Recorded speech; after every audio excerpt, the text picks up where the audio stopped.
I woke up screaming in a bed that wasn't mine. Wait, this apartment. I rented this place over 10 years ago. Last thing I remember, I was drinking with my loser friends at some defeated dog's party, passed out drunk in the street, and now I'm here. I grab my phone. Old model. Screen says 2022. December 11th. I ran to the bathroom mirror and saw a young, handsome face staring back at me. I reincarnated. Again. Still. Whatever. Okay, let me explain my whole ridiculous life real quick. I'm actually from a completely different world. Got teleported to this planet called Blue Star, in a country called Xia. I kept waiting for my chosen one superpowers to kick in. They never did. So I just got a job, like a normal loser. Until today. Because today, exactly today, at 9 a.m., a game called Divine Crown pulls 10 million people across the world into a fantasy territory-building war. Real death included. Fun stuff. I know this because I already lived through it once. I joined some big army. We lost. My territory got stolen. I drank myself to death in shame. Classic me. But not this time. I emailed my boss a resignation letter immediately. No hesitation. Zero regrets. 9 a.m. hit. The robot voice confirmed me as a Lord player. I said yes before it even finished talking. Countdown started. 10, 9, 8. White void. Glowing ball of light in front of me. Time to pick my talent. Basically my superpower that decides everything forever. I reached in, praying for something good. Detected overwhelming killing aura. Ranked 1 among all players. Congratulations. You have received the only SSS tier talent in existence, Demon God. Okay, so, on one hand, SSS tier. Only one in the entire game. Insanely broken skills. 3 times spell power. Unlimited upgrades. A body that gets stronger the more I fight. On the other hand, I know exactly what happened to the last guy who got this talent. Some maniac called Hannibal got it before. He steamrolled everyone early on. Then every neighboring player formed a special alliance just to destroy him. His strongest hero got jumped by 12 other heroes simultaneously. And Hannibal himself burned to death inside his own demon temple. Why did the universe give this to me? I pressed my hand to my forehead and just stood there suffering. Actually, it kind of makes sense. Divine Crown measures killing energy to assign this talent. And buddy, I fought in brutal wars last lifetime. I probably radiate more danger than any terrorist on this planet. Great. Fantastic. I'm the scariest man alive, and I own the most hated talent in the game. You know what? Strong is strong. I'll just play it sneaky this time. Low profile. Quiet development. No giant. Come fight me. Energy. I ruffled my hair, took a deep breath, and stepped into the game. A robot voice asked me to pick my race. 3 cards floated in front of me. Demon, human, undead. Demons. The game literally slapped a recommended label on it because of my demon god talent. Yeah, no? Absolutely not. Last time someone played demon race, the whole server declared a holy war against them. My subordinates would probably drag me into conquering the entire world before I even finished my morning coffee. Hard pass. Humans, my old reliable from my previous life. Balanced, solid, gets really powerful later. But the human hero pool is basically a casting call for religious extremists. The second they sniff my demon god energy, I'm getting strapped to a bonfire at midnight. Also pass. Undead. My eyes lit up like a Christmas tree. Nobody asks questions in the undead faction. These guys have 0 emotions. 0 drama. 0 coworkers trying to report me to HR for smelling like dark magic. Plus they snowball fast early game and can hold their ground even when surrounded. Undead. Final answer. I spawned into my new home. It looked like someone's abandoned haunted house after a hurricane hit it. 5 white-haired zombies stood twitching near the entrance like they were buffering. 2 floating black-robed ghosts hovered beside them. Welcome to my territory. Population, 7 weirdos and me. The twitching guys were corpse ghouls, basic tier 1 units. They look like the kind of zombie a grandma could sweep off her porch, but in actual combat? Absolutely feral. Terrifyingly fast. Top tier, tier 1 fighters. The floating ghosts were psalm monks, my construction units. Actually intelligent. They bowed politely when they saw me.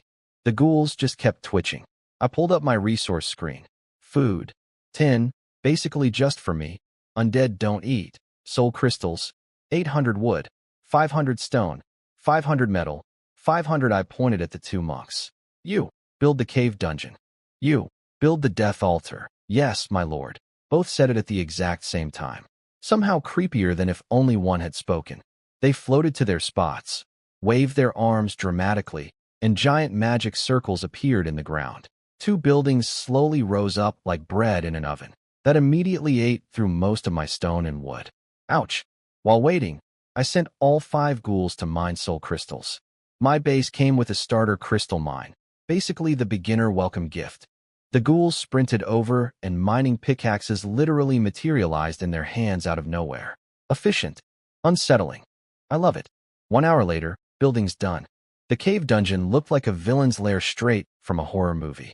Black stone walls, a wide staircase spiraling down into darkness, creepy ghost fire torches on both sides. Very atmospheric. Very, please don't come in here uninvited. Cost to make 1 ghoul, 50 soul crystals. Build time, 5 minutes. I spent all 800 crystals immediately. No hesitation. No savings account. 16 ghouls, please. Then I set the spawn point directly on the mine, so every new ghoul would waddle straight to work the second it was born. The mine held 100,000 units of soul crystals. At full capacity with 100 ghouls working non-stop, I could drain it completely in about a week. My little undead mining operation was officially open for business. I turned to my remaining psalm monk. Build the graveyard next. Another 200 stone and 100 wood gone. My wallet was crying. My army was growing. Perfectly on schedule. The death altar had 1 free job change waiting for me. I didn't even hesitate. Necromancer. Final answer. Beep. Detected unique SSS talent. Automatically upgrading you to hidden class. Death Monarch. A massive pillar of black lightning shot straight through my body.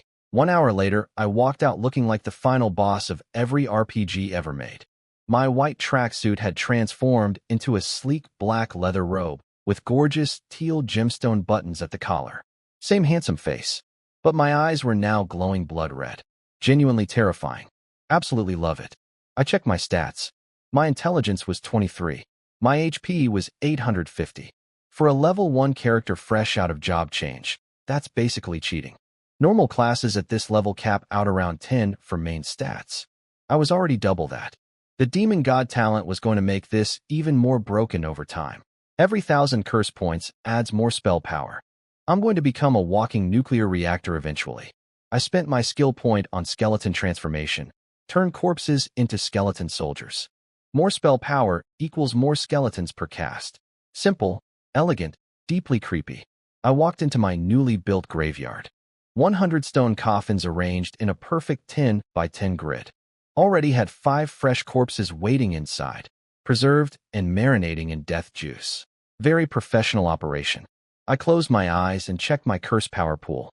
A little reservoir of deep red liquid sat at the bottom of my mental space. Curse power, 200/200. I cast skeleton transformation on the first corpse. A beautiful magic circle appeared. The flesh got rapidly absorbed into the bones. Blue soul fire ignited in the empty eye sockets. The skeleton casually snapped off one of its own ribs, which immediately turned into a bone knife. Then it climbed out of the coffin and stood in front of me like a perfectly normal employee reporting for duty. I converted all 5 corpses, used 150 curse points total, then waited a few minutes for 1 more corpse to spawn because I refused to leave free resources on the table. 6 skeleton soldiers. Let's go exploring. The world outside looked like a tropical rainforest. Dense, wild, full of things that wanted to eat me. Perfect. We found 3 giant wolves almost immediately. They spotted us, snarled, and launched themselves at my skeleton squad.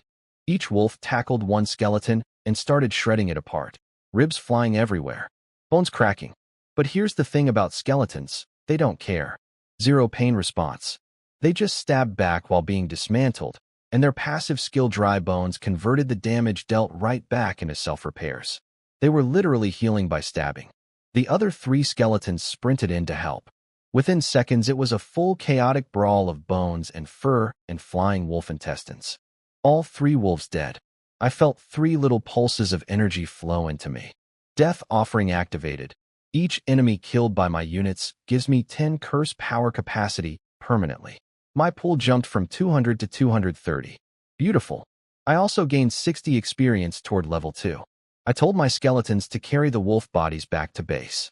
Dead wolves and coffins now, saving them for when I unlock raised dead at level 2. Resurrected wolf soldiers sounded significantly better than skeleton wolves. Next victims, 3 cobalts, under 1.3 meters tall, armed with stone spears, wearing animal skins in a location that implied they had basic dignity once.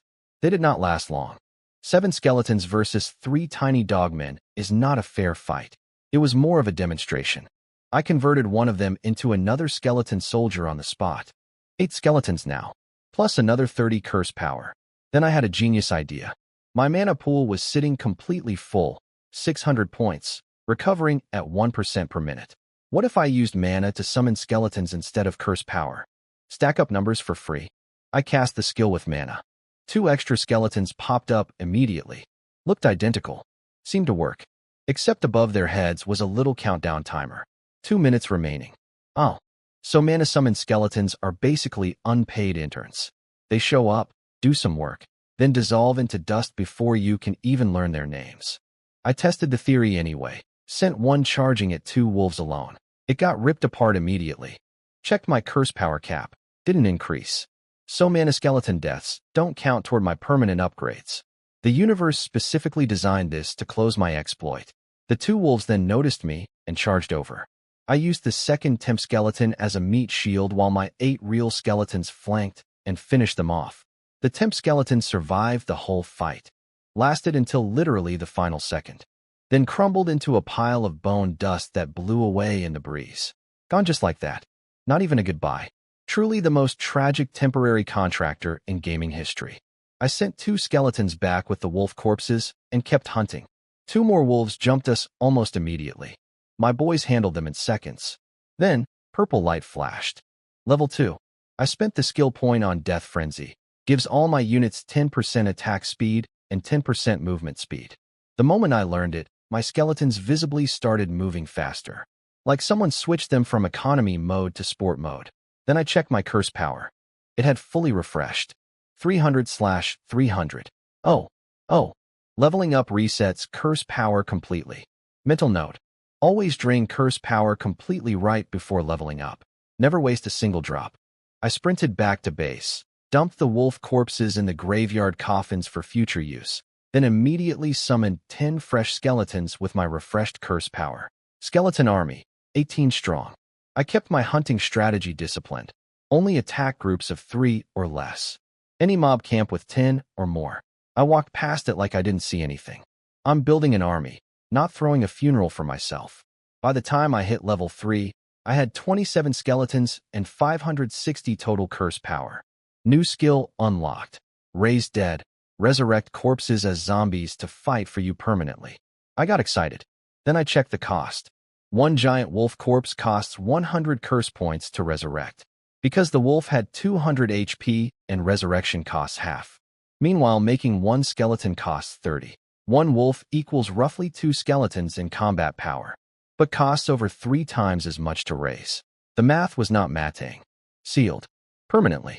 Until I'm swimming in curse power, I sadly tucked raised dead away and kept grinding.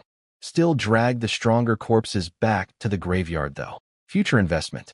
After another round of hunting, skeletons hit 45 units. It was noon.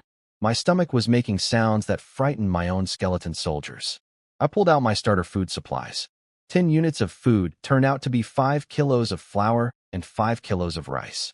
I mixed flour with river water, found a flat rock, made flatbread over a fire.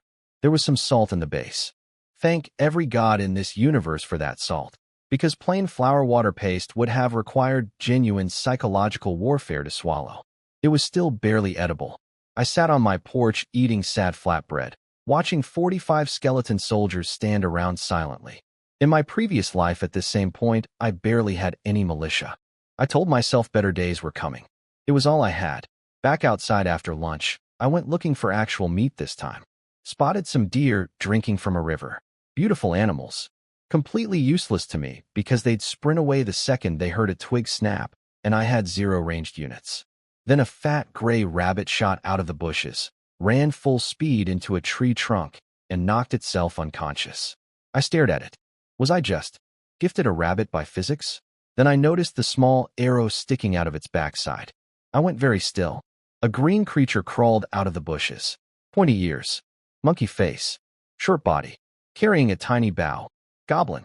My entire mood dropped. Here's the thing about goblins. Individually, they're pathetic. But they breed like there's a contest.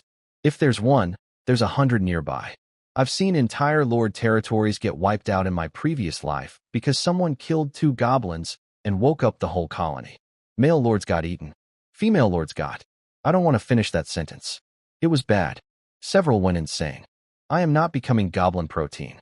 I crept up behind the goblin while it examined its dead rabbit, covered its mouth with one hand, and dragged the bone knife across its throat. Previous life combat experience absolutely carries over even without skill bonuses. One goblin, dispatched quietly. Converted to skeleton immediately. Waited. Another goblin scout arrived to check on its friend. Same treatment. Then I split my skeleton forces to scout the area silently. 12 kilometers from my base, I found it. A goblin village. Tree houses everywhere. Based on the size, somewhere between 50 and 100 goblins inside. I had 45 skeletons. 50 goblins would be a very bad day. 100 goblins would be my funeral. I stood there watching quietly for a moment, then turned around and walked away at a completely normal pace that was definitely not scared speed. We would revisit this situation later. With more skeletons. I kept hunting smaller targets instead. Gnolls. Wolves. Whatever was dumb enough to approach. By the time I hit level 4, my curse power total reached 730. I upgraded skeleton transformation to level 2. New feature. Every 3 skeletons summoned, 1 becomes a skeleton archer. Ranged units. Finally, I rushed back to the graveyard and summoned 24 more skeletons. 16 warriors, 8 archers. Combined with my existing force, 72 skeleton soldiers total. I took my new archers outside to test them. One archer drew its bow and fired at a tree 50 meters away. Dead center hit. Then I pointed at a deer drinking from a river 40 meters out. Arrow fired. Deer dropped instantly. I gave the archer a thumbs up. The archer stared at me with empty eye sockets. Zero reaction. Completely hollow inside. Same energy, honestly. I sent 6 skeletons to carry the deer back to base. I had been craving venison all day. Tender, delicious, nothing like those disgusting acidic wolf steaks from before. Tonight was going to be a proper meal. I was happily marching home, daydreaming about dinner. ROAR. Something massive burst out of the jungle and launched one of my skeletons 30 meters through the air with a single swipe. A 3-meter-tall brown bear burst out of the jungle and turned one of my skeleton soldiers into powder with a single slap. My first instinct was to run. My second instinct was to realize that running would cost me half my army. I gritted my teeth. We're fighting a bear today, apparently. I had 300 mana left, so I instantly cast skeleton transformation on 7 freshly killed gnoll corpses nearby.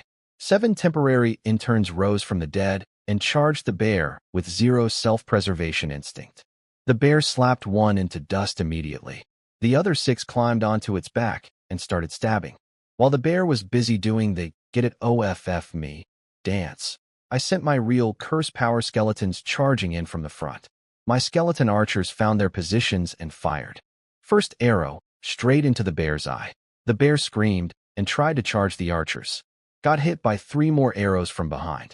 One nearly hit somewhere extremely personal. Now blind in one eye and furious, the bear kept spinning around trying to find something to hit. My archers worked together from 8 different directions until, inevitably, the other eye got hit too. Full bear. Completely blind. Still enormous. Still terrifying. But now I was basically a matador fighting a very angry, very large, very confused animal. I spread my skeletons out wide. The bear swung at air. Skeletons stabbed its back. Bear spun around. Skeletons stabbed its back again. 15 minutes of this absolute humiliation later, the bear collapsed with what genuinely sounded like a sad sigh. I had a skeleton carefully approach and finish it off with a knife to the throat. Then I sat down on the ground because my legs stopped working from stress. Battle damage report. All temp skeletons gone. 27 real skeletons dead. Nearly wiped out my entire army. But 27 dead skeletons meant 270 curse power from death offering, plus 10 from the bear. My total curse power capacity hit 1010. I looked at the bear's massive corpse steaming on the ground. This thing was the apex predator of this entire jungle, and it was lying at my feet covered in skeleton stab wounds. Also, all that blood smell was going to attract every other predator nearby. Wait, that's actually perfect for me. I scattered my skeletons into the surrounding bushes and waited. 6 kobolds showed up first, following the blood smell. 8 skeleton archers fired simultaneously. 6 kobolds dropped immediately. Skeleton soldiers finished them off. 6 new skeletons joined my army and hid back in the bushes. The jungle went quiet again. Then more came. Then more after that. I had accidentally created the world's most efficient mob farm. The more creatures died, the more blood smell. The more creatures came to investigate, the more died. An endless buffet walking directly into my ambush. By sunset, I hit level 5. Stats: HP 1500. Mana 1300. Intelligence 48. I was becoming genuinely scary. Curse power 1630. I upgraded Raise Dead to level 2. Resurrection cost dropped from half the target's HP to 1/3. Much more affordable now. I walked back to the bear corpse. This bear had 1500 HP. For reference, one skeleton has 120. I poured 500 curse points into it. Rohair. The bear stood back up. My bear now. With 1130 curse power remaining, I raised 37 more skeletons from the pile of corpses around me. Green soul fire ignited everywhere across the dark jungle floor like scattered stars. Army count: 110 skeletons. 30 archers. 1 zombie bear. I marched home at sunset feeling like an evil emperor. My base had been busy too. Over 50 ghouls mining non-stop. Soul crystals stacking up beautifully. I built a spirit tower to handle my growing population. Undead don't eat food, but they do consume magical energy. One tower supports 100 units. I already had 50 ghouls plus 110 skeletons plus 1 bear that counted as 10 population slots by itself. Big boy bear eating up my housing budget. Then the system started pinging me. Detected elk corpse. Decompose for 300 food units. Detected elk corpse. Decompose for 100 food units. 7 notifications total. My afternoon ambush had accidentally killed 7 deer that wandered too close to the bloodbath. Decompose everything. 700 units of venison appeared in my inventory. No more sad flour flatbread tonight. I finally went inside my manor to look around properly. Undead faction manor house. Theoretically a cute little European-style villa. In practice, cobwebs everywhere, dust on every surface, cold drafts from nowhere, creaking floors. It was a haunted house. I literally live in a haunted house. I chose this. 3 floors. Kitchen, living room, bathrooms downstairs. Guest rooms middle floor. Master bedroom and study upstairs. The building menu offered 2 summonable servants. Psalm monks for construction, or ghost maids for cooking and cleaning. I already had 2 monks. I summoned 1 ghost maid. A cute, young-looking ghost girl in a maid outfit materialized in front of me. I stared at her for a moment. Suddenly, I understood completely why so many undead faction players in my previous life chose the Death Knight class and never switched factions. Some people never get over their anime maid phase. Apparently, death doesn't cure it either. Master. The ghost maid bowed politely in front of me. Your name is Vivian now. Clean the kitchen and living room first, then cook dinner. I handed her 1 kilogram of premium venison. She bowed again and floated off immediately, dusting everything in sight. 80 soul crystals well spent. Having someone handle cooking and cleaning means more time for me to build my undead empire. I'm a lord now. Living like a lord is not optional, it's required. I settled into the study and opened the game's chat system. The world channel was absolute chaos. Hello. What is happening? Enyangasio, 10,000 people discovering they've been teleported into a fantasy game simultaneously. You know how terrifying a group chat of 10,000 confused people gets? That terrifying. These idiots were spending actual gold coins to post in the world channel. 10 gold per message. Without realizing gold coins are basically the rarest currency in the entire game. Future me watching them blow their starter funds on. Hello, messages felt physical pain. I switched to the regional channel. Much cheaper. Still chaotic. Did anyone else get elves? The elf girls are so pretty. The pointy ears. I picked orcs for combat power, and now I am an orc. I look like a potato. We're having dinner with just flour and rice.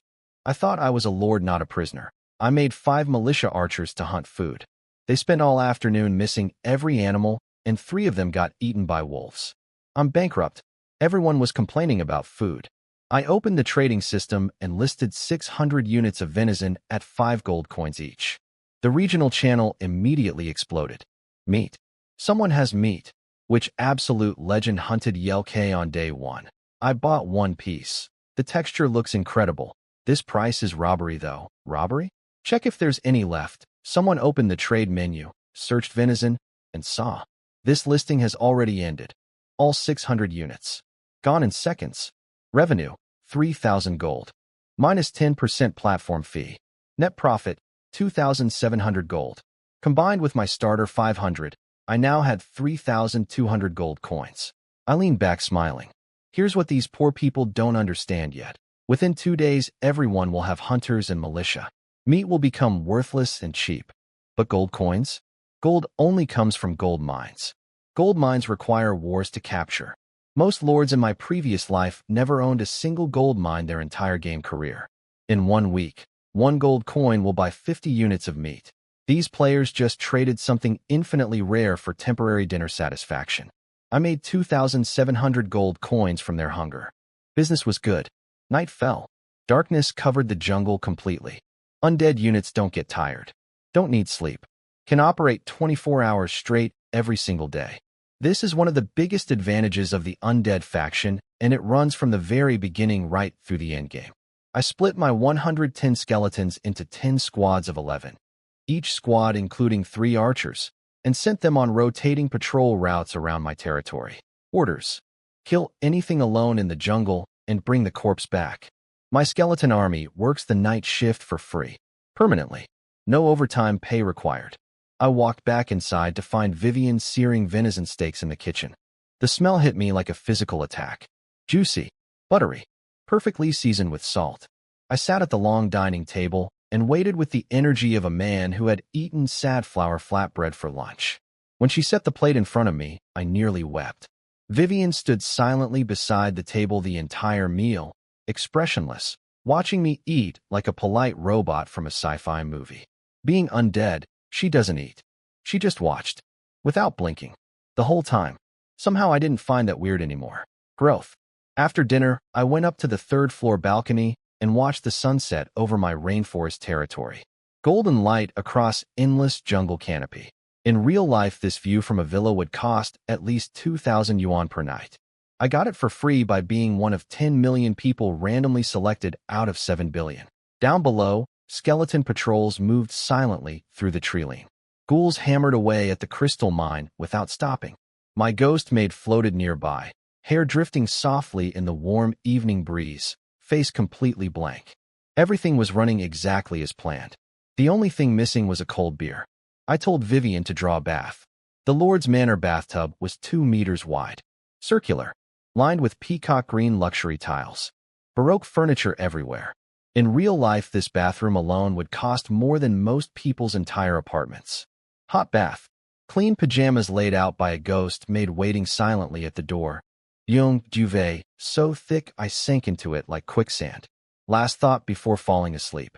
As long as I don't lose, this life is absolutely incredible. Second thought. Do not lose. While I slept, my skeleton patrols were busy committing absolute war crimes against the local wildlife. Arrow through the dark. Cobalt down. 6 more already on the ground beside it. My boys moving silently to the next target without a single word. Elsewhere, a wild boar charged downhill and smashed 1 skeleton into powder. Didn't matter. 8 more jumped on it immediately. The jungle heard 1 final pig scream. I slept through all of it wonderfully. 6 a.m. Vivian woke me up gently. Hot venison bread waiting at the table. I checked my curse power first thing. 1, 980/1, 980. My night shift skeleton patrol had been productive. Very productive. I spent my saved skill point upgrading skeleton transformation to level 3. New unlock. Skeleton warriors. Bigger bones. Thicker chest plate. 1 meter bone sword instead of a knife. These actually look like proper monsters now instead of something a grandmother could sweep off her porch. Archers also upgraded. longer bows, 80-meter range, significantly harder hitting. I summoned 66 fresh skeletons from the graveyard. Total army, 182 skeletons. Plus 40 ghouls. Plus 1 zombie bear at home guarding the base. Over 200 units deployable. Time to deal with my goblin problem. I'd spotted a soul crystal mine right next to the goblin village during my scouting yesterday. Getting that second mine was worth fighting for. Soul crystals are literally everything for early undead development. I left the zombie bear at home. Target too big would give away the ambush immediately. Set out through the muggy jungle morning with my skeleton army moving as quietly as 200 undead soldiers can move, which is surprisingly quiet. Found the first goblin sentry immediately. He was sitting in a tree branch, urinating downward. Very exposed position in multiple senses. I pointed at him. One skeleton archer raised its longbow. 1 arrow. Sentry gone. Body dragged into the bushes. 3 goblin hunters came out next. 10 archers fired simultaneously. 3 goblins down. Except one of them, with 2 arrows in his chest, still managed to scream before dying. I closed my eyes for a moment. The alarm was raised. Every goblin in the village started running toward the gate. Their leader, a hunched old goblin waving a wooden staff, was screaming orders. Fine. Hard fight it is. I sent my 40 ghouls to hide in the jungle as reserves, then charged with 180 skeletons directly at the village. The first wave was about 80 goblins. My skeletons were handling them relatively well. A goblin spear thrust through a skeleton's ribcage.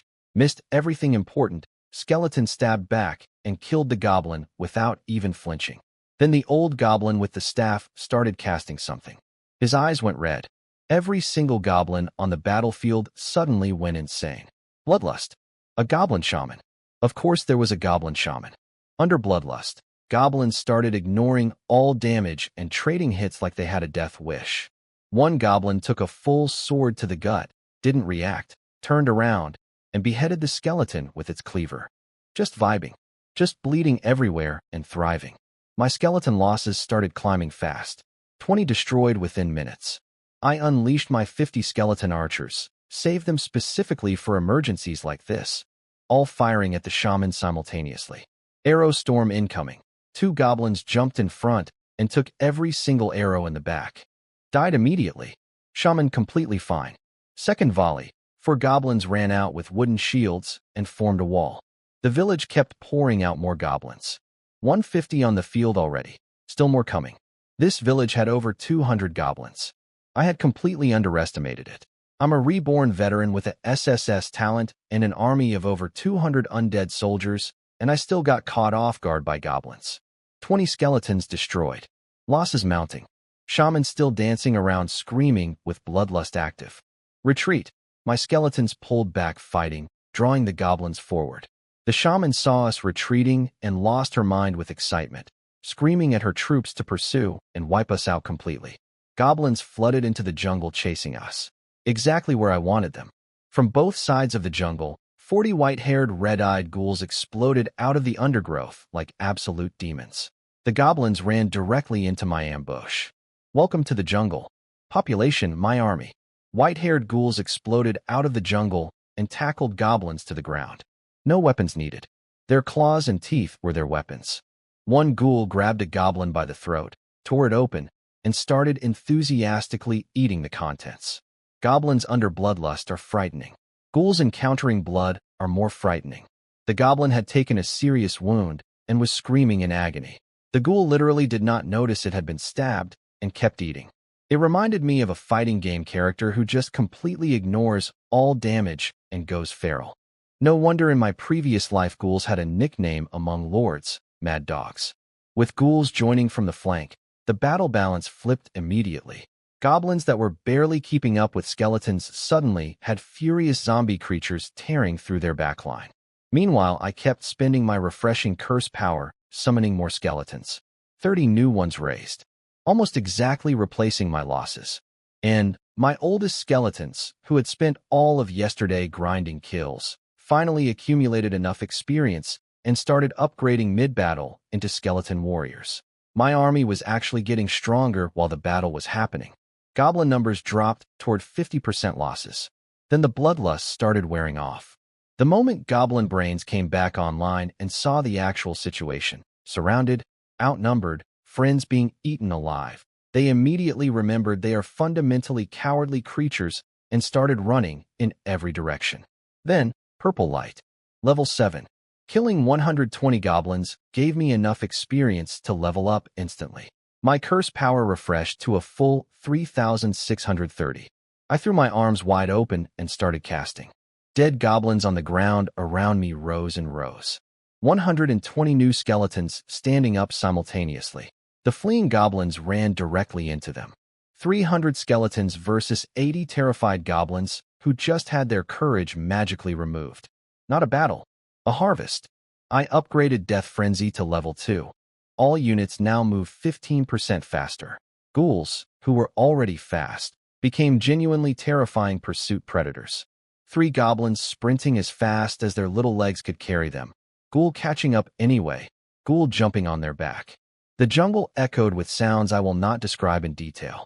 I had already positioned a small squad of ghouls to circle behind the goblin shaman specifically. That old troublemaker had cost me real losses with that bloodlust spell. The moment it tried to run, 5 ghouls came out of the bushes directly in front of it. Total battle results: 220 goblins killed, plus 32 baby goblins found hiding in the village. Baby goblins look nothing like cute baby animals. They look exactly like regular goblins, but smaller and somehow angrier. I had them all eliminated without a second thought. Additional curse power gained, putting my total at 1,244, 960. Then 2 skeletons dragged a chest in front of me. A silver-grade treasure chest. From a goblin village. These usually drop bronze at best. Sometimes just a handful of coins. I pressed my hands together and prayed to absolutely nothing in particular. In my previous life, my loot luck was catastrophically bad. Once opened a gold chest and got a bronze dagger. Bronze. From a gold chest. Please. Just this once. Something good. Silver chest. Opened. Congratulations. 200 gold coins received. Okay. Fine. That's a silver chest result. Acceptable. I can live with. Congratulations. Gold-grade weapon received. Magic throwing lance. I stared at the black lance that materialized in my hand. 50 centimeters long. Sleek. Deadly looking. Magic throwing lance. Gold grade. Channel mana into it and throw at enemies. Damage equals mana channeled times 2. Maximum 500 damage. Auto returns after throwing. 5-minute cooldown. Maximum 500 damage. In the current early game, that kills basically anything in one hit. If I'd had this earlier, that goblin shaman situation would have lasted about 3 seconds. I was about to store it away when a notification appeared. Compatible weapon detected. Would you like to use curse power to demonize this item? Estimated cost: 1,000 curse power. I stopped. Demonize? Curse power can do that? I stared at the magic lance in my hand and hesitated for exactly 3 minutes. A gold-grade weapon on day 2 is genuinely rare. If this upgrade went wrong, I would cry actual tears. But exploring what curse power can do is more important than one weapon. Demonize it. My curse power flowed out automatically and poured into the lance. 1,000 points absorbed. Magic throwing lance, divine shot lance. Diamond grade. I looked at the thing in my hand. It had completely transformed. Spiral tip. Twisted dark metal along the shaft. Pulsing red energy like it was alive and angry about it. Jumped 2 rarity levels. Gold to diamond in 1 upgrade. Current damage was roughly the same as before since my spell power wasn't high yet. But this weapon grows with my intelligence stat. In 10 more levels, this thing was going to be able to kill anything that exists. I channeled 200 mana and threw it at a tree. The tree exploded. A full tree trunk, 1 person's arm span wide. Gone. Beautiful. Absolutely beautiful. Any hero, any unit, any target, 1 cold shot from the dark and good night. Worth every goblin I killed to get here. I turned around and walked to my actual objective, the soul crystal mine behind the goblin village. New soul crystal vein discovered. Storage, 500,000 units. Maximum 300 workers. I did the math. 300 ghouls, 1,800 crystals per hour, 43,200 per day. Enough to produce 864 ghouls daily. My home mine was already printing 14,400 crystals per day. I could fill this new mine with workers by tomorrow. I called one psalm monk over from base to convert the mine into a ghost cry vein. Cost 800 wood. Thank every god I had the ghouls logging trees overnight. Otherwise I'd be buying wood from the trading market at embarrassing prices. Pulled 70 fresh ghouls from base, plus the 32 combat ghouls I had with me. Nearly 100 workers ready the moment conversion finished. I also had the monk build 5 watchtowers around the mine perimeter. 120 wood each. Skeleton archers stationed inside, watching every approach. This mine was not getting touched. Left 100 ghouls and 5 archer squads to guard everything. Then marched toward new targets with 300 skeleton warriors. Yesterday, I was sneaking around large mob camps with a handful of skeletons, carefully avoiding anything too dangerous. Today I had 300. Every single camp I avoided yesterday was getting visited today. First stop, a cobalt village. 50-something cobalts. No elite units. No shaman. No tricks. Just a large number of genuinely mediocre fighters who apparently decided to charge my entire army in a straight line. My 100 archers fired one volley. Half the kobolds dropped immediately. 200 skeleton warriors drew their bone, swords, and walked forward. The battle lasted under 60 seconds. Every single kobold dead. 0 skeleton losses. The few that took hits regenerated immediately through dry bones lifesteal. Also, my last remaining basic skeleton soldiers finally accumulated enough kills from all these fights and upgraded mid-march into skeleton warriors. My entire army was now uniformly upgraded. 300 matching skeleton warriors marching in formation actually looked genuinely intimidating. Yesterday's ragtag bone pile had become an actual army. The kobold village dropped a bronze chest. Opened it excitedly after the diamond grade upgrade this morning. 100 gold coins. I stared at it. Manage your expectations, Chun Luo. Manage your expectations. I found a clean spot, sat down, pulled out the bread Vivian had baked this morning, and prepared to eat lunch. Then I checked on my new mine. I looked at the map. I looked again. My brand new, freshly converted, just defended soul crystal mine. The one I had literally just finished building watchtowers around. Someone had taken it.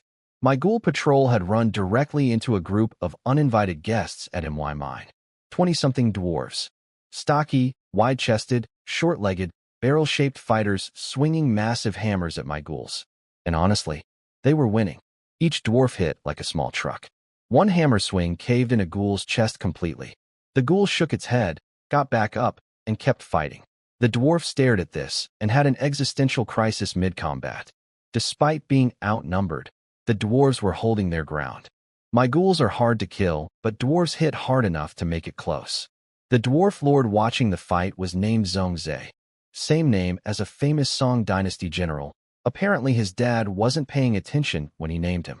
Zhongzhe was a fresh lord player just like me.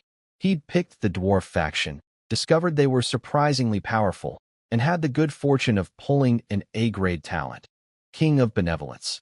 Rare talented citizens spawn in his territory automatically, loyalty never drops, and his troops fight harder for longer. He also had a free C-grade hero named Nikol who appeared through his talent, which at this stage of the game was an enormous advantage. Right now, though, Zhongzhe was watching his battered dwarves fighting my ghouls and looking significantly less confident than when he arrived. Nikol leaned over quietly. My lord, we should retreat before we lose any more combat power. Zhongzhe hesitated. His territory wasn't far from here. Letting someone build a resource base this close was dangerous. Then 60 or 70 more ghouls came sprinting around the corner. Retreat. Nikol stayed back as rear guard, took out 2 pursuing ghouls with precise hammer strikes. 1 dead, 1 crippled. Then the entire dwarf force vanished efficiently into the jungle. No panic. Disciplined withdrawal. Organized retreat. I had to admit, not bad. I was watching all of this through Descend, an undead lord passive skill that lets me see through any undead unit's eyes and control it directly. I'd been watching through a ghoul's perspective the entire time. I called off the chase remotely and marched my main force over. Arriving at the scene, 8 ghouls dead. Wounded survivors everywhere. Mind conversion still intact. My ghouls had protected it with their lives. 8 ghouls. Gone. I cleared an entire goblin village this morning without losing that many. I wasn't even looking for you, and you showed up at my door. Interesting choice. I left 100 ghouls and 5 skeleton archers in the watchtowers to guard the mine. If those dwarves came back, they were not leaving. Then I went home. Back at base, my curse power refreshed and sitting full. I walked straight to the graveyard. I had been saving certain special corpses from yesterday's hunting. Raised dead. A magic circle appeared above one stone coffin. A roar echoed from inside. A massive white-furred corpse wolf exploded out. Nearly 2 meters long, horse height at the shoulder, red eyes, drooling with pure aggression. This was the wolf king I'd killed in the jungle yesterday. I'd specifically kept its body for exactly this moment. One corpse wolf costs 70 curse points. I spent every single remaining point I had. 10 corpse wolves assembled around me like extremely dangerous loyal dogs.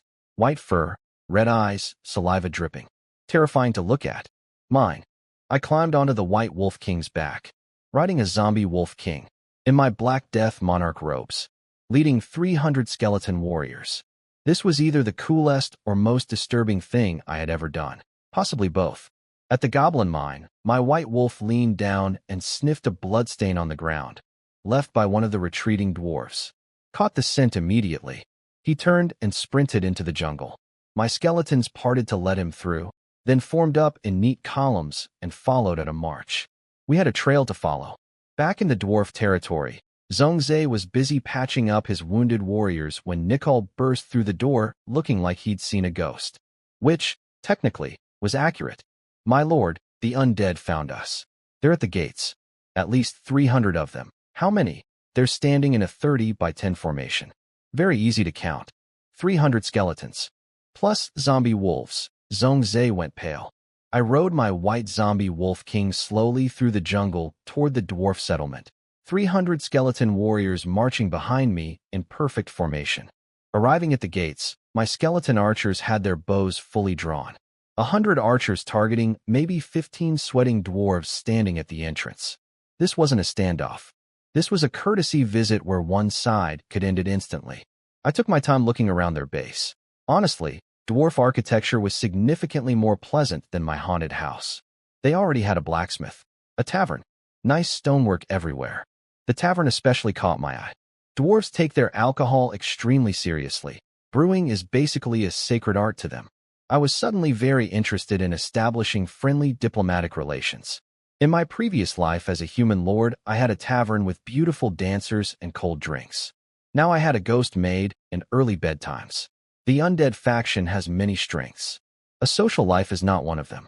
More importantly, undead faction has no blacksmith building. My skeleton warriors' bone swords have terrible durability. I'd already watched several get killed mid-battle because their weapons snapped. This is the core weakness that gets undead lords crushed in the mid-game every single time. No equipment production. No repairs. Just praying your bones last long enough. Unless you find someone else to make equipment for you. Then the dwarf lord himself walked out. I squinted. Zhongzhe? It's actually him. I knew this guy from my previous life. We'd both joined the Southern Army. We lost spectacularly at the Battle of White Deer River, got stripped of our territories, and spent weeks drinking together in humiliation.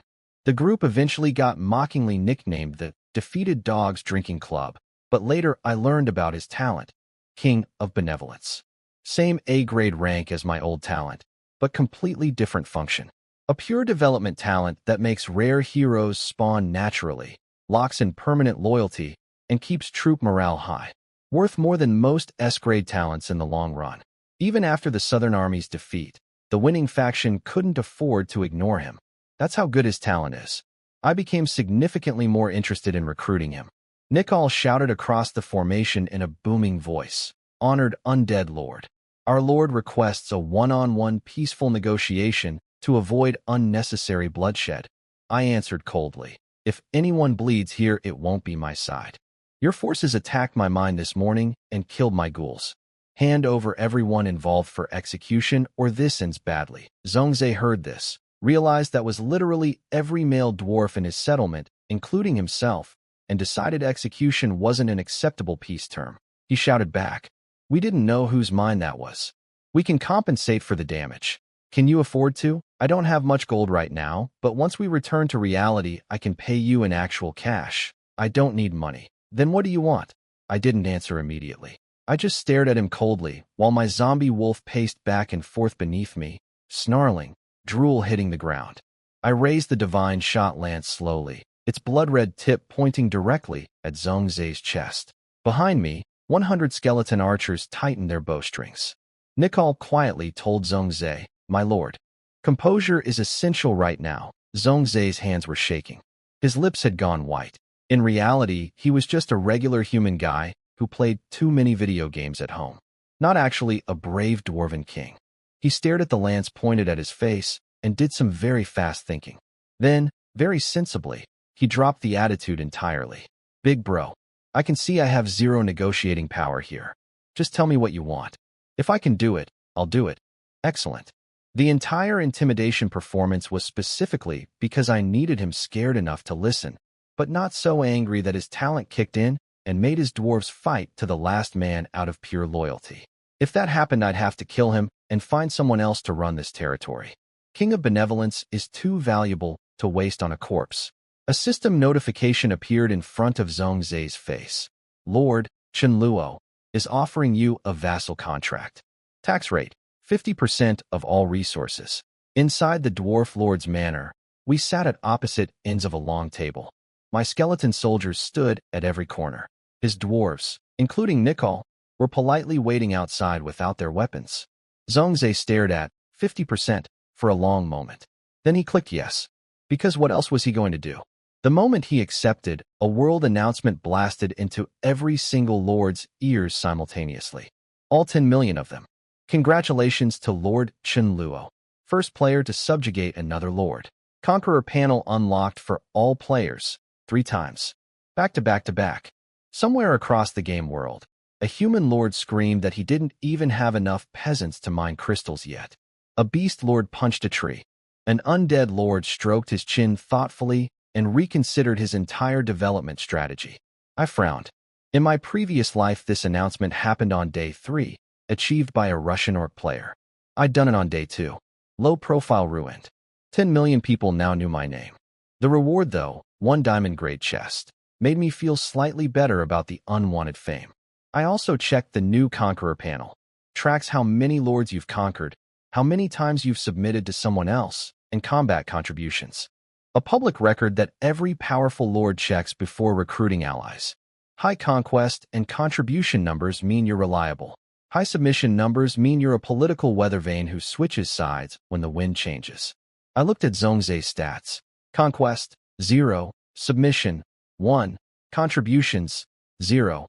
"I hope your contribution number gets very high," I told him pleasantly. "And that submission number stays exactly where it is. Otherwise, my corpse wolves will sort out the remaining math." Zhongzai sweated visibly. We toured his territory. Honestly impressive for day 2. Blacksmith, barracks, altar, tavern, logging cabin, quarry, a dozen little dwarf cottages with colorful flower gardens. Genuinely charming. Much nicer than my haunted mansion.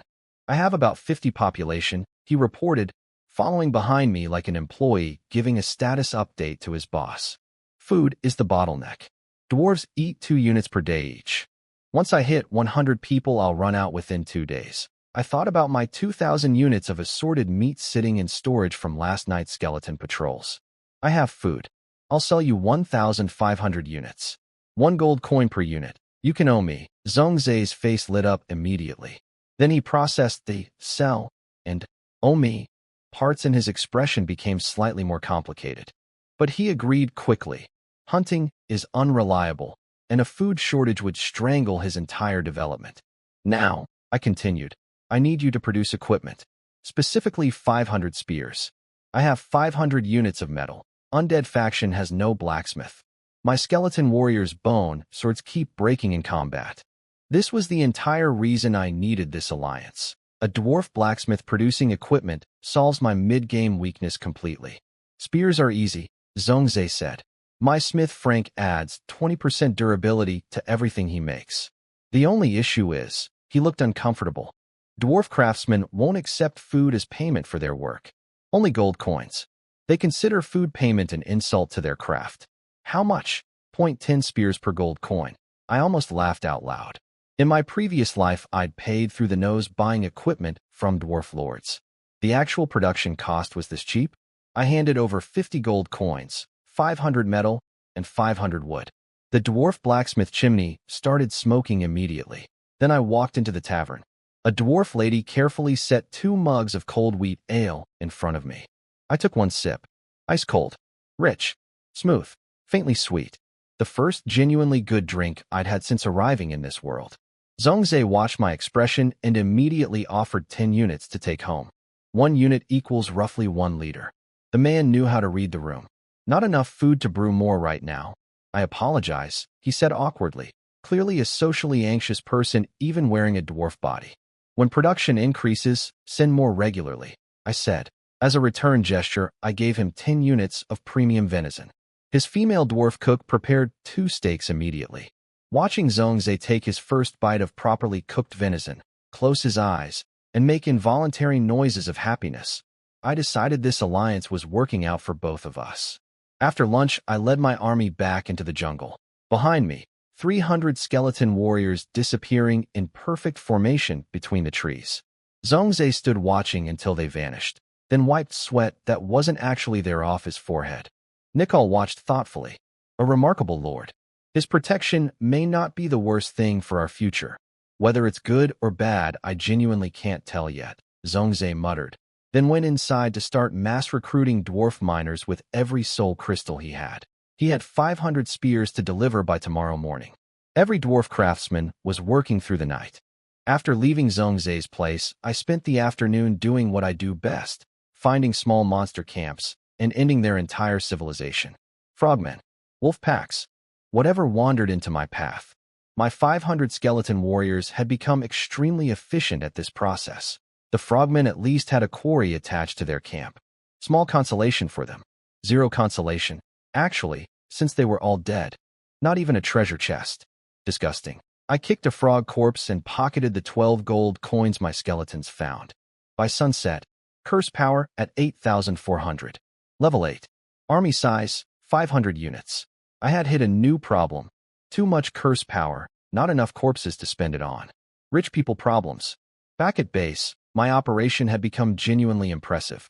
Home mine, 100 ghouls, 600 crystals per hour, 14,400 per day. Second mine at the goblin site, 300 ghouls, 1,800 crystals per hour, 43,200 per day. Combined daily production, enough soul crystals to build 1,152 ghouls every single day. My current ghoul count was over 600. The ones not mining were chopping wood and quarrying stone around the clock. I built 15 new spirit towers and positioned them evenly around my territory perimeter, 1 every 200 meters. Future upgrade path, ghost towers that automatically attack anything within 200 meters. When I eventually build walls, this base becomes basically a fortress. The undead never sleep. My entire economy runs 24 hours straight while I do literally anything else. This is the most powerful passive advantage in the game, and I was exploiting it completely. I sat down at my desk and started opening boxes. 12 bronze chests from the afternoon. Fast results, 950 gold coins total. 2 bronze weapons, a massive black double-handed sword called Hunting Blade, and a recovery ring with 3 HP per minute regeneration. The sword was cool, genuinely cool. Long black blade, excellent attack power for bronze grade. In my previous life, I was a frontline warrior who loved weapons like this. But this life I have 500 undead soldiers and a lance that shoots lightning. I am not personally charging into battles anymore. The sword went on the shelf to collect dust. The ring I kept. Undead faction has no healing magic. 3 HP per minute is basically nothing in combat, but it's better than 0 HP per minute. I put it on. Neither item could be demonized by curse power, no prompt appeared. Either they were too low quality or curse power has minimum standards. I suspected the second option. Now for the real prize. The diamond grade chest from the first conqueror achievement. I pressed my palms together and silently prayed to every god whose name I could remember. Open. Rare grade weapon received. Star Ripple. A silver headband with intricate flower patterns and an ocean blue gemstone in the center. I stared at it. A rare grade accessory. On day 2. Headbands specifically are the rarest accessory category in the entire game. In 15 years of game history in my previous life, rare grade headbands were basically priceless. Nobody trades them because nobody has spares. Stats: 500 HP, 800 mana, 20 intelligence, 30% mana regeneration. Bonus skill: Star Glow, stores 3000 mana and automatically blocks one fatal attack. Then the prompt appeared. Suitable item detected. Demonize for 2500 curse power? Yes. Right now. Immediately, dark red curse power poured out of me and wrapped around the headband completely. When it cleared, the item had transformed entirely. Gold chain instead of silver. Elaborate curse runes carved across every link. The blue gemstone had turned deep blood red. Moon Soul, Excellence Grade. 800 HP, 1000 mana. 80 intelligence. 30% mana recovery. New skill, Moon Guide. Moon Guide. Store up to 30,000 mana inside the item. Activate to dump all stored mana into yourself instantly. I read that last part 3 times. 30,000 mana. Instantly. Into myself. That's enough to cast multiple high-tier wide area spells back-to-back. Spells that don't even exist at this stage of the game yet. But once I find the skill scrolls, I'd have the mana to use them immediately. Finding those high-tier magic scrolls just became my #1 priority. I said out loud to nobody. I put the headband on. The gold chain weaved automatically through my hair, tied a small top knot at the back, and the blood-red gemstone settled perfectly above my forehead, peeking through my bangs. I walked to the full-length mirror in the living room. Black Death monarch robes. Red eyes from the job change. Gold chain in my hair. Blood-red gemstone glowing above my brow. 180 centimeters tall. I looked like a final boss. I slowly raised one hand dramatically and quoted a classic villain line from some TV show. The time has come. For me, Master, dinner is ready. Vivian appeared beside me, bowing politely. I froze completely. Every single cell in my body simultaneously experienced maximum embarrassment. Yes. Great. Huh. Ha. I walked to dinner at a normal speed that was definitely not fleeing the scene. After eating, I spent my remaining 480 curse power summoning 16 more skeletons. Small number, but free soldiers are free soldiers. Then I ran a hot bath, poured myself a cup of Zhongzai's dwarf ale, sat on my balcony watching the moonlit jungle, and drank it slowly. Cold ale. Full army. Growing empire. Excellent headband. Good day. Day 3. I woke up, ate Vivian's breakfast, and immediately got to work summoning skeletons. 3,000 curse points spent. 100 corpses converted. Skeleton count, 620. The cave dungeon had produced 600 fresh ghouls overnight. I pulled all 600 to march with me. 1,200 undead soldiers total. Skeleton warriors in perfect formation stretching as far as the eye could see. Ghouls snarling and twitching in the jungle on both sides like a pack of starving wolves. Me riding my white zombie wolf king at the front in my black robes and gold headband. Day 3. I had an actual army. Meanwhile, in Zhongzai's territory, the blacksmith had been running all night. 500 spears, finished. 2.5 meters long each. Dwarf forged, which means even a basic spear looked significantly better than anything a human faction smith would produce. Bundled into 20 packs of 25, tips glinting in the morning light. Then Nicol got a speech ready. He knelt in front of Zhongzai and delivered what was honestly a very passionate declaration. My lord, you have the heart of a great king. You should not be anyone's servant. We have 120 fighting dwarves now. With these spears we can resist the first attack, build walls, and hold our ground. I will die for you if you choose to fight. Every dwarf craftsman in the smithy immediately dropped to their knees too. Fight. Dwarves kneel to no one, especially not undead. Zhongzai paced in front of the spear bundles, face unreadable. He didn't want to be someone's tax-paying vassal. But committing to actually dying was a different conversation. A dwarf scout ran in. Chen Luo has arrived. Zhongzai went white. Let's go see first, he said quietly, and walked toward the gate. He would later consider this the best decision of his life. The gate guards were already frozen in place when we arrived. 620 skeleton warriors standing in perfect ranks directly in front of the entrance. 600 ghouls twitching and snarling on both sides. 1,220 undead packed so tightly they could barely fit in the clearing outside his settlement. Zhongzai walked out, took one look, and his heart stopped for a full second. He turned to Nicol. Nicole turned to him. Both men's eyes said exactly the same thing. We almost did something extremely stupid. Every dwarf craftsman who had been kneeling heroically 5 minutes ago was now completely silent, staring at the army outside. All previous courage evaporated entirely into the morning air. Yesterday Zhongzhe had seen maybe 300 skeletons and thought it was close to even odds. What he didn't know, that was a fraction of what I actually had. If they'd launched their rebellion 30 minutes earlier, every single one of them would currently be in pieces. I rode my zombie wolf slowly forward and looked down at Zhongzhe from horseback. Are my spears ready? Zhongzhe nearly fell over. Why yes. Already done. I'll have them brought out immediately. The spears arrived quickly. My skeleton warriors each took one and sheathed their bone knives. Even with 200 archers who didn't need spears, I still had 80 extra which I stored away. Then my white wolf padded up to Zhongzhe, bared every tooth in its head, and let out a slow, low growl directly into his face. Zhongzhe's entire back soaked through with cold sweat in approximately 1 second. I smiled pleasantly. I'm going to capture a metal mine today. Want to come watch? Why yes. It would be my honor. He stood ramrod straight and smiled like someone who absolutely wasn't just threatened by a zombie wolf. Then keep up. I turned my wolf around and started moving. The skeleton formation split perfectly down the middle to let me through, then closed again behind me. Nicole helped stabilize Zhongzhe, who was slightly wobbling, and shouted at my back, "May we bring a small escort?" "Fine," I called without turning around. I let them follow at a distance and thought about how to manage subordinates. There are several methods. Reward them generously and earn their gratitude. Appeal to shared interests.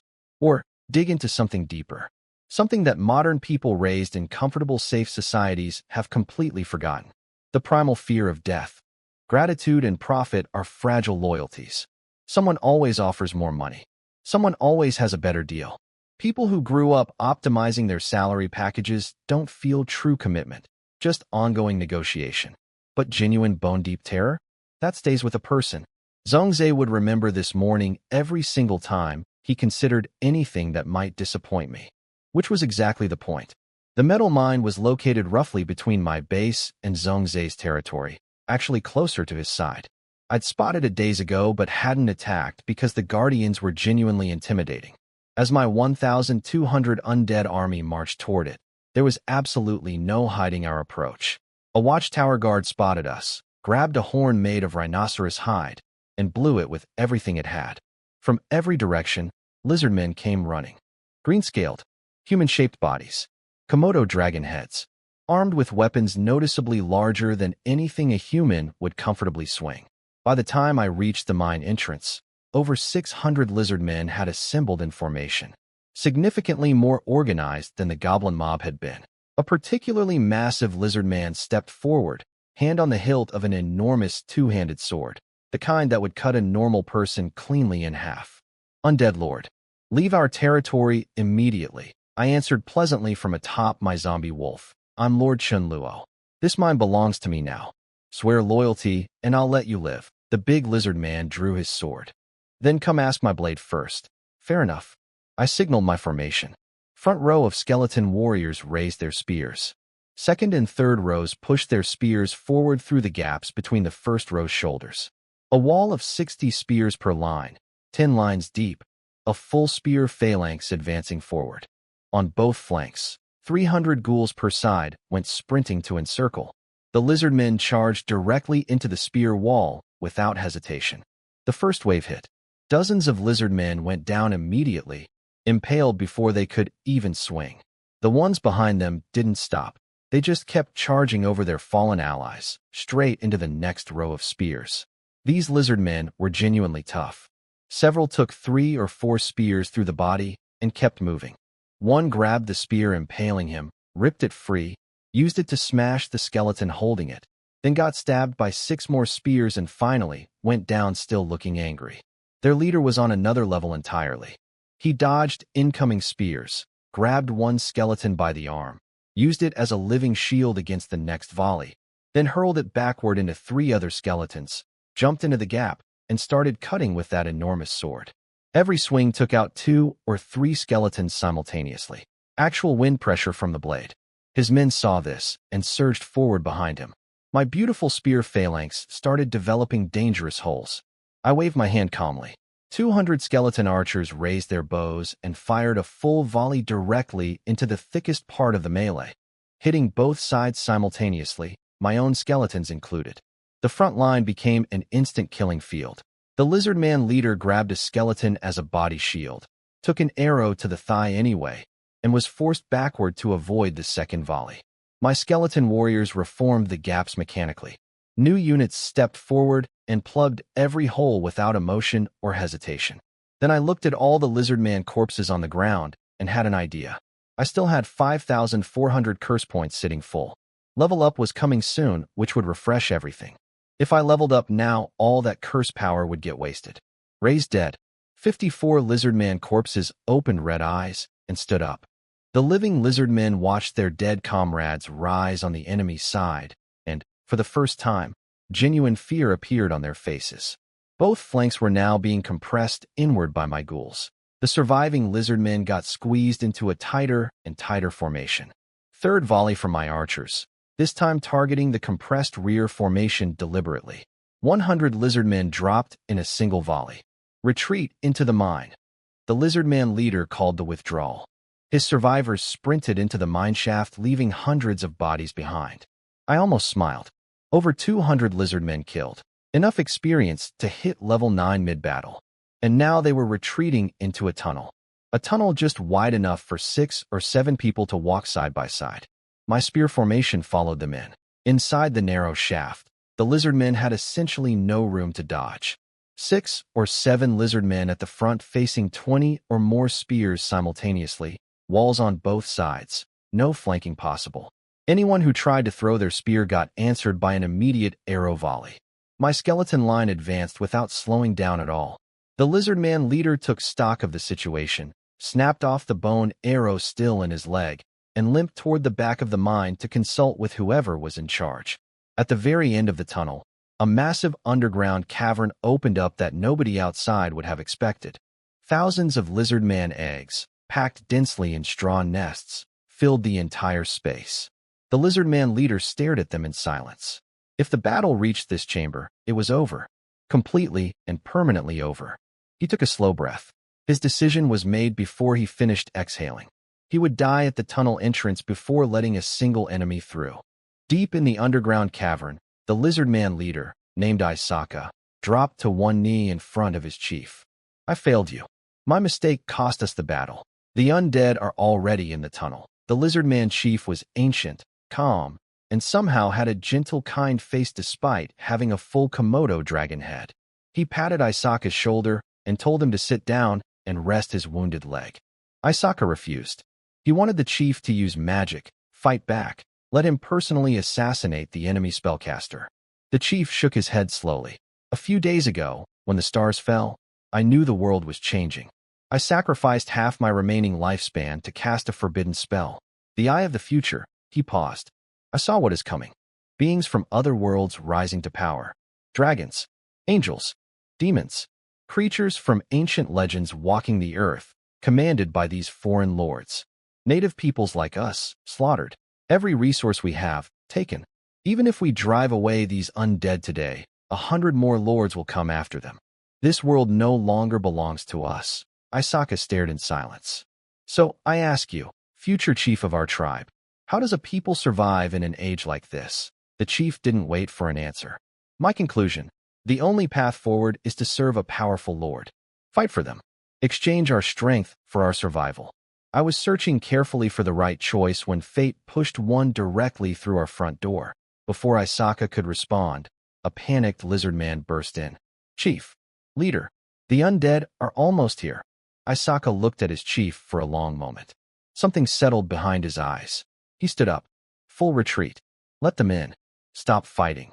But, do as I say. My skeleton warriors advanced slowly into the massive underground cavern, spreading out into battle formation. Archers lined up behind, bows drawn, targeting the remaining lizard men. 200 surviving lizard men, led by their chief and Isaka, had put down every weapon. They were kneeling, every single one of them, heads lowered to the ground. I walked in with Zhongzhe and his dwarf escort, surrounded by my skeleton guards, and looked around the cavern. Honestly impressive. A huge natural underground space nobody would have guessed existed from outside. Thousands of lizard-man eggs nestled in straw throughout the cavern. An entire civilization's future sitting in one room. I looked at Nicol. A lord doesn't announce his own terms. That's what subordinates are for. And my undead faction had 0 talking units. So I borrowed Zhong Zai's borrowed hero. Nicol stepped forward and announced in his most formal voice, "My master Chen Luo, great lord of the undead and dwarves, asks whether you offer your loyalty willingly." The lizardman chief pressed his forehead completely to the ground. The lizardman tribe submits. Every warrior under my command will serve Lord Chen Luo. In life and in death, our bodies and our souls are his weapons, to sweep away all who disrespect him. In exchange, we ask only for mercy and the continuation of our people. Pretty much the most complete surrender speech possible. I stepped forward and addressed the entire assembly. Does your chief's oath represent each of you personally? Not from fear or force, but your own genuine will to fight under my banner? Isaka stood, raised his voice, and led the response. Our bodies and our souls. Yours to command. 200 lizard men repeated it in unison. 3 times. The cavern walls echoed. I nodded in satisfaction. Behind me, Zhong Zai was very quiet. He had watched the entire battle. He had seen how strong these lizard men were. Fierce, disciplined, genuinely deadly fighters who went down swinging. And even they were on their knees now. Something in Zhong Zai's expression changed permanently in that moment. The thing that had been quietly thinking about rebellion and independence, the small stubborn fire that every proud person carries, went out completely. No dramatic moment. No announcement. It just stopped burning. 2 system notifications appeared when the lizardmen surrendered. C-grade hero, Lore Keeper Orin, has sworn loyalty. B-grade hero, Wild Blade Isaka, has sworn loyalty. I stared at these for a moment. The old chief and the terrifying warrior leader were both heroes. Free heroes, walking directly into my roster because I won a battle. Orin the chief, level 24, C-grade. Ancient, half his lifespan already spent on that future vision spell. Skills included a buff that boosts any unit stats by 10%, plus carrying over a dozen inherited lizardman spells that get passed down to the next generation automatically. Isaka, level 12, B-grade. Skills. A battle aura that lets him fight indefinitely without tiring, a power strike that triples his weapon damage, and a range slash that fires a blade of compressed fighting energy 20 meters forward. I thought about what would have happened if these 2 had coordinated a proper assassination attempt on me during the battle. That would have been a very bad day for me. Good thing they surrendered instead. I waved my hand and told everyone to stand up, then announced, "For your loyalty, I give you my word. When your warriors fall in battle serving me, their souls return to your dragon god. I will not convert them into undead." The reaction was immediate and genuine. Every lizardman warrior visibly relaxed. Even Isaka, who had been doing an excellent job of looking cool and unimpressed, gained 5 loyalty points on the spot. For these warriors, death in battle wasn't frightening. Spending eternity as someone's skeleton soldier instead of going home to their god, that was the nightmare. I just removed it. Good lords understand what their people actually fear. I pulled up the mine information. Small metal vein discovered. Storage, 1 million units. Maximum 500 workers. Monthly refresh. I called Zhong Zai over. "This mine, I'm giving it to you to operate." His eyes went wide. "Seriously? 3 reasons. First, you still pay me 50% tax automatically, but I free up my own workforce for other things. Second, dwarf miners have bonus extraction speed. This mine produces faster under you than under me. Third, a metal mine increases your territory prosperity score, which naturally generates more population, which saves you soul crystals, which helps you develop faster, which makes you more useful to me later." Zhong Zai straightened up seriously. "I'll make the most of, don't thank me yet." 3 conditions. He relaxed immediately. "Of course there are.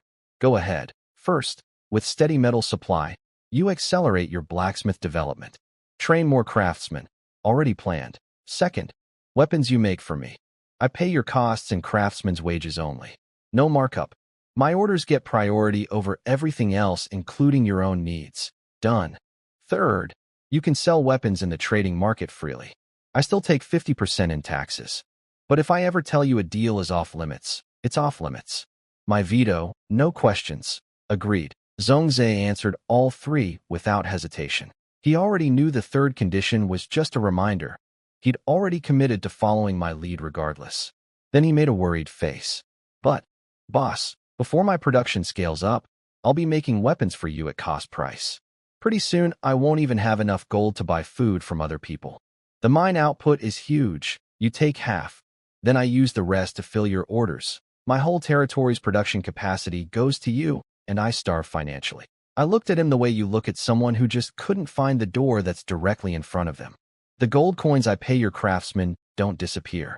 They go into your economy. Dwarves famously don't save money. They spend it immediately on ale, food, and whatever else. Open a tavern. The gold I give your smiths comes right back to you through your local businesses. As for food, in 2 days I'm going to recruit some human lords as vassals. Human faction has farming buildings. Their food harvest goes to me. My skeletons don't eat it. I sell it to you at 10 units per gold coin. Any other problems? Zhongzhe touched his nose and laughed awkwardly. No, none. He was genuinely amazed at how quickly I'd solved every issue. What he didn't know? None of this was genius. It was just the standard playbook for managing a dwarf vassal. I'd watched experienced players run this exact system in my previous life. Experience is a cheat code that nobody can take away from you. I lent Zhongzhe 30,000 soul crystals to recruit 500 dwarf miners for the metal mine, an investment that would pay back tenfold. Then I finally had a moment to actually look around the lizard man cavern properly. The female lizard men emerged from hiding with their children. I counted roughly 700 females and 400 to 500 juvenile lizard men. Problem: I had just killed nearly 500 male warriors. This tribe's gender ratio was now a disaster. The females seemed completely unbothered. Within minutes they had fires going, fish pulled from underground river traps, gutted, skewered, and roasting. The baby lizard men drooled enthusiastically nearby, with zero awareness of how close their entire civilization had come to ending 30 minutes ago. The old chief, Oren, brought me and Zhongzhe each a roasted fish wrapped in lotus leaves. I ate it and asked my first practical question. How many male warriors remain? How fast can you recover numbers? Oren answered respectfully. 158 warriors survive. But our reproduction speed is fast. Females laying eggs at full capacity produce around 200 hatchlings per day. Half male. Combat ready in 2 weeks. Fully mature in 1 month. Adult fighting size within 3 months. That fast. We grow quickly because we die young. 20 years average lifespan. We stay fast or we don't survive. That explained why they were so aggressive and fearless in combat. When you only live 20 years, hesitation is genuinely unaffordable. I asked why such capable fighters were living underground eating river fish instead of using the large river I'd seen to the east. Oren's expression became complicated. That river was our ancestral home. But 10 years ago, a kobold tribe downstream allied with an ogre clan. Kobolds alone we could match. With 20+ ogres helping, each one requiring 30 to 40 of our warriors to fight. They drove us underground completely. 3,000 kobold warriors plus giant ogres. No wonder the lizard men had retreated. I'll handle the kobolds and ogres. Your job right now is to breed fast and recover your fighting strength. Oren stared at me, then started crying. I awkwardly handed my half-eaten fish to a nearby baby lizard man who had been staring at it with enormous eyes, and turned to leave. Quietly told Oren to send some fish to my base later. Vivian's cooking was better, but free ingredients are free ingredients. I assembled my remaining forces and assessed the damage. Skeleton warriors started with 400, down to 200. Lost half. Ghouls started with 600, down to 300. Lost half. My archers? 2 wounded. Neither dead, barely scratched. Lesson firmly learned. Skeleton archers are my most valuable and most protected units. They did the most damage, took the least casualties, and nearly won the battle single-handedly. My melee units exist to create space for my archers to work. Against 600 lizard men, elite fighters with iron weapons, I had barely held together even with advanced preparation and a spear phalanx. If I just charged in with raw numbers, I would have been destroyed. Total curse power gained from the battle, 9,760. Running total now, 18,100. Double what I had before leaving home this morning. If I just sat at my base doing nothing, between my 2 mines and my army's passive experience gains, I'd have tens of thousands of undead within a week. But numbers aren't enough forever. Every time another lord upgrades their territory level, my early advantage shrinks. I needed to upgrade my base and find powerful spell scrolls before other players caught up. I also counted the dead lizardman warrior corpses I was bringing home. I'd promised Orin I wouldn't convert lizardmen who died fighting for me into undead. These ones died fighting against me. Different category entirely. Raised dead level 3. Costs only 25% of target's HP now. One lizardman warrior costs 75 curse points to resurrect. I raised 295 undead lizardmen. Undead lizardmen with iron weapons and enormous natural strength. Heavy infantry soldiers. The moment Zhongzhe's metal mine got producing, these were getting full heavy armor. I kicked Zhongzhe away from his pleasant fish-eating conversation with the lizardmen and sent him home to recruit miners. Back at my manor, Vivian had venison patties ready exactly on time. After eating, I sat in the living room in front of 2 sand tables my skeleton soldiers had constructed from collected sand. One small map showing my currently explored local area. One large map reconstructed from memory, the approximate power distribution of all lords across the Xian nation's territory in the Divine Crown world. The game world is 10 times the real-world scale, but locations roughly match their real-world counterparts. Where you start usually corresponds to where you live in reality. Based on my current terrain and my skeleton patrol reports, I was somewhere in the southwestern jungle region of the Xian Nation territory. I stared at one specific location on the large map. A quiet, uncomfortable feeling settled in my stomach. Something about this position wasn't right.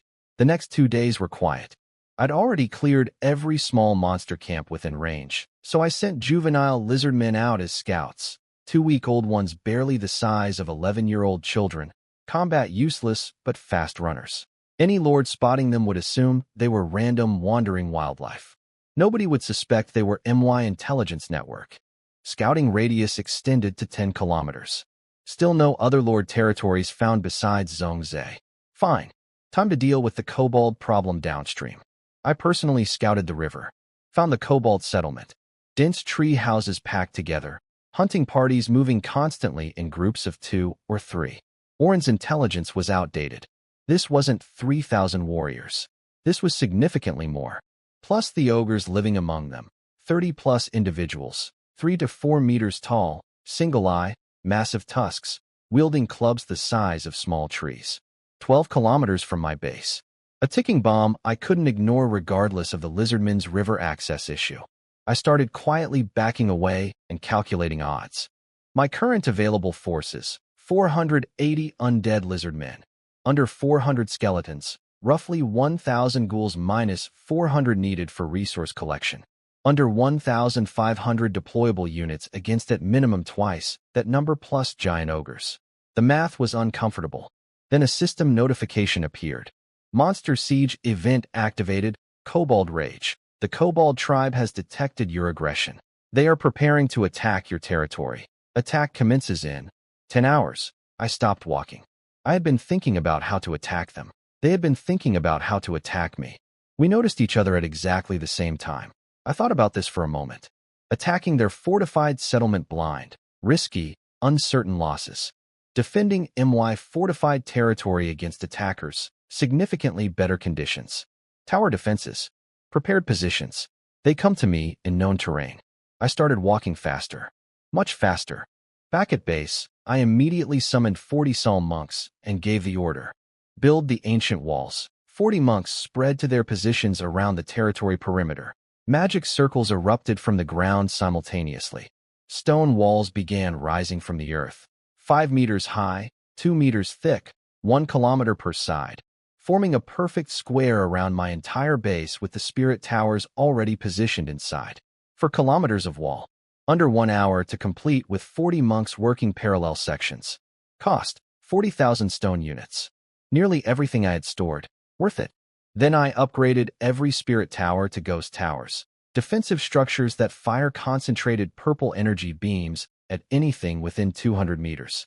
Each tower stores 10 charges automatically and can spend soul crystals for additional shots during emergencies. All 40 towers fully charged. All walls complete. I converted 100 graveyard corpses into fresh skeletons. Then I told Vivian to make lunch early. Had a bath. Went to bed. Sleeping before a major battle is a skill I developed through years of fighting in my previous life. The system notification came at 10 a.m. 10 hours means attack around 8 p.m. Nobody knows when it actually ends. I needed to be rested for a potential all-night defense. Vivian woke me at 5 p.m. exactly. I ate dinner quickly while deploying 200 ghouls as forward scouts. Through Descend, watching through ghoul eyes in the direction of the cobalt settlement, I saw them coming. A lot of them. When an army passes 2,000 bodies, it stops being countable. It becomes a flood. Through my ghoul's vision, I estimated between 4,000 and 5,000 kobolds advancing through the jungle. And among them, 30-something massive brown figures. 3 to 4 meters tall, single eye each. Enormous tusks. Hair like wild manies. Each one carrying a spiked club over 2 meters long. Every footstep made the ground thud audibly and left an indentation in the earth. Ogres. Confirmed. More than Orin had estimated. I was very glad I hadn't charged their settlement this morning. My zombie wolf patted lightly under me as I positioned on the wall, looking out at the dark jungle. Somewhere in there, several thousand things that wanted to destroy my home were getting closer every minute. The ghost towers hummed quietly behind me, fully charged and waiting. Let them come. The kobolds spotted my ghoul scouts and sent their own scouts to clear them. Both sides played cat and mouse through the jungle, while the main army quietly surrounded my walls. Standing on my newly built walls, I watched them arrive without needing to send at all. The army split into 4 groups, each approaching from a different direction. Each group had over 1,000 kobolds. 7 or 8 ogres per group. My defensive setup on each wall section. 60 skeleton archers, 70 skeleton warriors, 150 ghouls, 100 lizard men ready to throw rocks. I kept 80 lizard men as my personal reserve force to reinforce wherever needed. Stacks of stone blocks pre-positioned on every wall, ready to drop on anything that tried to climb. The system countdown hit 0. I expected the kobolds to charge first. Instead, the ogres stepped forward, grabbed boulders the size of small cars off the ground, and threw them at my walls like they were tossing apples. Boom, boom, boom. Half-meter diameter rocks flying 200 meters through the air. The entire wall shook on impact. Several unlucky ghouls and skeletons near the impact points got turned into paste and bone dust instantly. These things are throwing artillery. With their arms, I had genuinely not expected ranged attacks from the ogres. I had mentally categorized them as big melee units. Wrong. Then 2,000 kobolds picked up their siege ladders and charged all 4 walls simultaneously. My skeleton archers opened up immediately. First volley dropped 20 or 30 kobolds. The ones behind them didn't even slow down. Kobold archers ran to about 50 meters from the wall and started shooting back upward. Their bows were individually weaker than my skeleton archers, but there were hundreds of them. Arrow density alone started suppressing my wall defenders. Good news. Skeletons are immune to piercing damage. Most arrows just snapped off bones without effect. Only headshots extinguished soul fire and actually killed them. Bad news.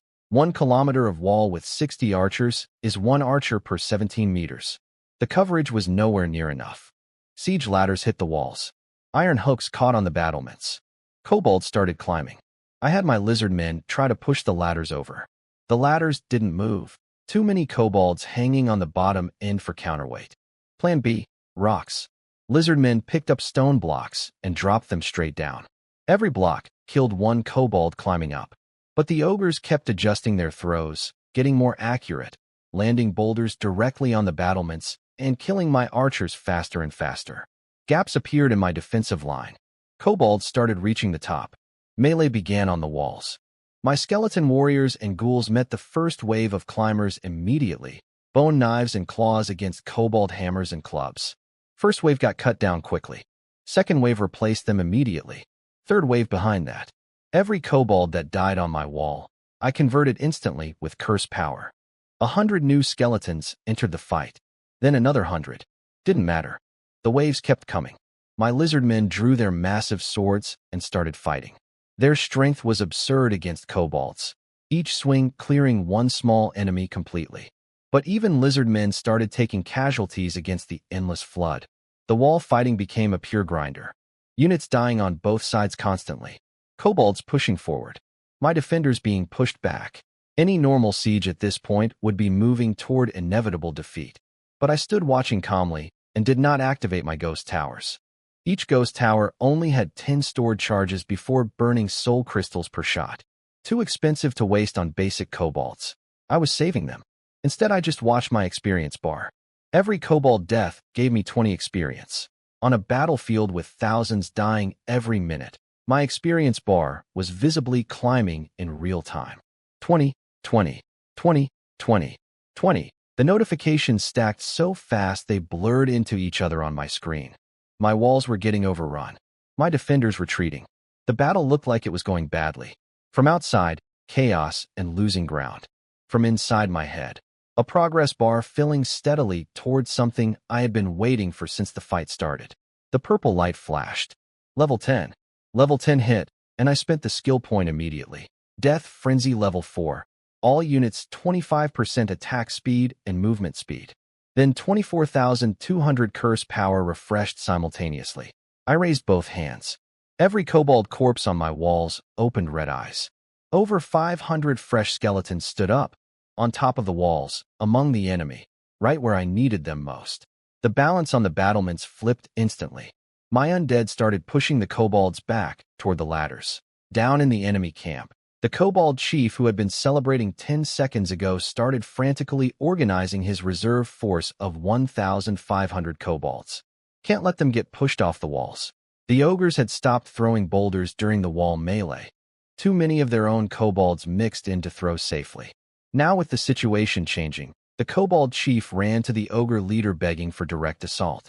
The ogre chief, huge, single-eyed, hair everywhere, visibly irritable, roared and assembled all 30-plus ogres at the western gate. My gate. Every ogre concentrated into one punch. 1,500 kobolds surging behind them. This was exactly what I had been waiting for. I gave the signal. Ghost towers, fire. Purple energy beams lanced out from the tower tops simultaneously. The first volley hit 10 ogres. Blood mist exploded where the beams connected. Bowl-sized holes punched through their bodies. Most of them survived it. Ogres are genuinely tough. Only 3 with headshots or heart shots stayed down. I ordered the towers to target heads specifically on the next charge. The ogre chief raised its spiked club and deflected the beam aimed at it. Massive club swung fast enough to scatter the energy. Unbelievable. Second tower volley. Smaller targets, harder to hit. Most beams missed or grazed faces. 4 more ogres went down with head hits, convulsing on the ground. The ogre chief blocked again. So I fired the divine shot lance while it was occupied. Red light. Blood mist. Knee. The ogre chief collapsed immediately, knee blown through completely. It roared from the ground, still screaming orders at its troops. The remaining ogres, already at the base of my walls, realized they weren't much shorter than the battlements themselves. 6 of them simply jumped, grabbed the top of the wall with both hands, and started hauling themselves up while others pushed their legs from below. My ghouls leaped off the walls onto their faces, clawing at their eyes. The ogres peeled ghouls off like removing insects. 1 squeeze each. Done. But that delay cost them exactly the time needed for the ghost towers to recharge. 6 ogres reaching the top of the wall simultaneously got shot in the face from point-blank range. 6 ogres dropped. The ogre chief redirected the remaining ogres toward the gate itself. Smart. The gate entrance created a blind spot where my towers couldn't aim properly. Their spiked clubs started hammering the gate. Boom, boom, boom. My skeleton archers kept firing into the ogres. Arrows stuck in their skin like toothpicks. The ogres screamed in pain and kept swinging. The gate started splintering with a series of cracking sounds. Before it broke, I used mana to temporarily convert a cluster of kobolds near the ogre chief into skeletons and sent them to mob it. The ogre chief stood up on its destroyed knee, pressed its back against the wall to avoid tower fire, and started fighting through them. Tower cooldown finished. The ogre chief was watching the towers this time. Club raised to deflect. I fired the divine shot lance instead. Different angle. No club in position. red light through the throat. The ogre chief grabbed its neck, dropped to its knees, and went quiet. Crack. The gate fell. 2 ogres ducked through the opening, charging into my base. 2 tower beams fired at point-blank range into their heads. 2 more ogres hit the ground. 3 more ogres charged through the broken gate and got shot down immediately. The ones behind them got smarter fast. They started holding up their dead companions as shields. Some used their spiked clubs to block their heads. The tower beams punched holes through their bodies instead, painful, bleeding, but not immediately fatal. Ogres are disturbingly hard to kill. Cobalts flooded in behind them through the open gate. I threw my last reserves into the breach. 80 lizardmen and 100 mining ghouls pulled off their resource jobs and sent to plug the hole. Against 20 remaining ogres and 1,500 cobalts, my undead formed a thin defensive line across the gate entrance. It looked like it would collapse in seconds. But the gate was narrow. Numbers advantage meant nothing if you couldn't all fit through at once. My undead held the choke point. Undead lizardmen swung their massive swords and cut ogre knees. Same swords through kobolds cut them completely in half. My ghouls under Death Frenzy's 25% speed boost were attacking so fast that even fighting 2 or 3 kobolds simultaneously, they were winning. Some kobolds in the back started refusing to push forward from pure fear. Ghost towers recharged and fired again. Most ogres protected their heads this time. The beams hit their bodies instead.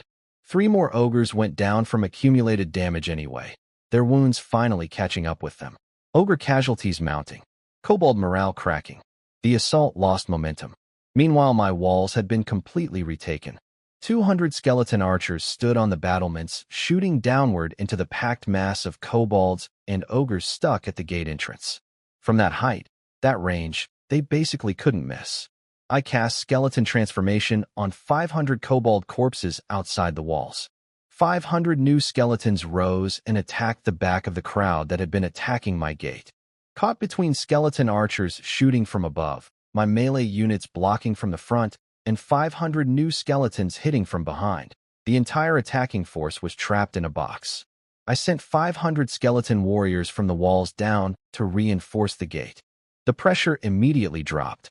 The strongest surviving ogre, not the chief, who was already dead from my lance, looked at the situation, roared in what sounded like genuine frustration, and turned around.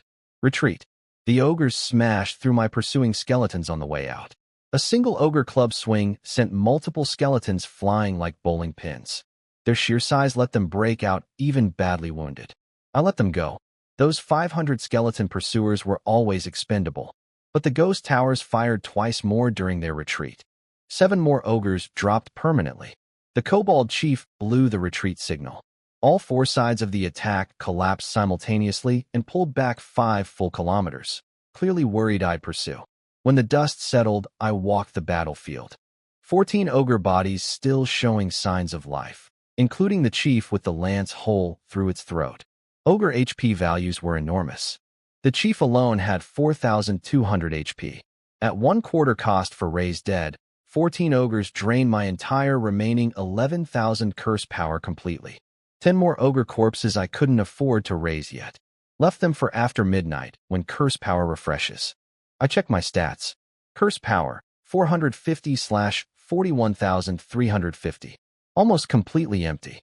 But my total capacity had hit 41,350, doubled from the start of the battle. After midnight, everything refreshes. This battle was always going to favor me the longer it lasted.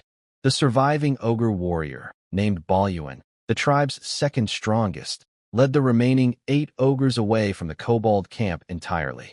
A kobold scout tried to relay an invitation to strategy discussions. Boluin slapped it into paste without stopping walking. He'd seen enough. He was taking his remaining people and leaving before the kobold's territory fell completely, which he now understood was inevitable.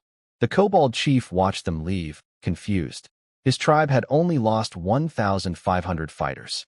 He still had 3,000 back at camp. His people breed fast. Why was Boluin giving up over this? What the kobold chief didn't understand, and what Boluin had correctly understood, was that the kobolds were never the real problem. I had been focused on the ogres the entire time. Every major resource I spent, every ghost tower charge I saved, Every calculated decision in this battle was designed specifically to destroy the ogres. The kobolds were background noise. The ogres losing 3/4 of their entire force, including their chief, in one night.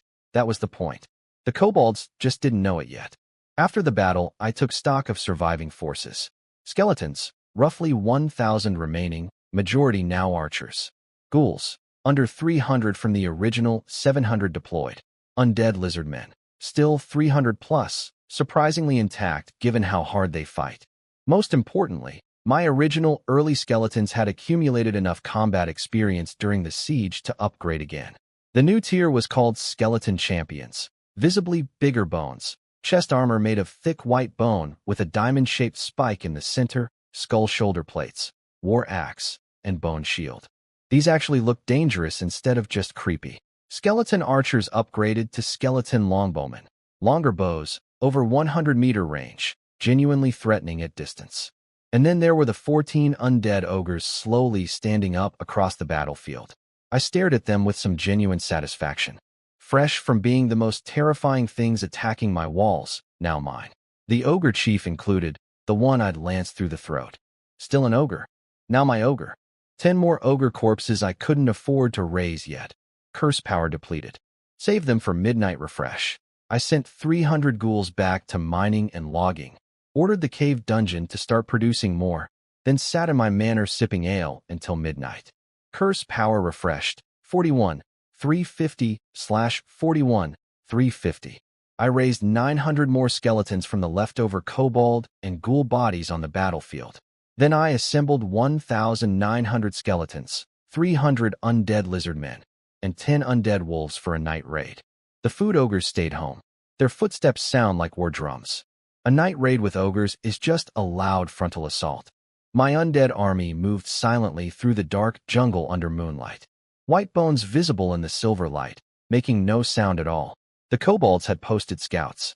Smart. But my undead wolves hunted them before they could report. Wolves with supernatural smell, supernatural speed. Any scout that entered detection range simply disappeared. When the first warning finally reached the kobold chief's tent, my army was already 500 meters away. The camp erupted in chaos. Half-asleep kobolds stumbled out of tents clutching weapons with no idea which direction the attack was coming from. Then my signal, one wolf howl. Total assault. My undead lizardmen hit first, fastest, hardest. Sword swings clearing kobolds in single strikes. Before any organized resistance could form, every kobold found themselves facing 5 or more attackers simultaneously. Panic spread like a wave from the north where I entered toward the south. The kobold chief managed to rally about 500 loyal fighters for a countercharge. The lizardmen ran straight through them. The chief's rally broke on contact like water hitting rock. The chief closed his eyes, turned around, and ran. Once an army starts running, the killing really begins. My units under Death Frenzy's speed boost chased them down. Slower kobolds got overtaken and cut down. Each one bought a few seconds for the ones ahead to escape further. Around 2,500 kobolds left permanently on the ground. Over 1,000 scattered as individual stragglers fleeing into the jungle. I let them go. They'd come back eventually. Or I'd find them. Either way, future skeleton material.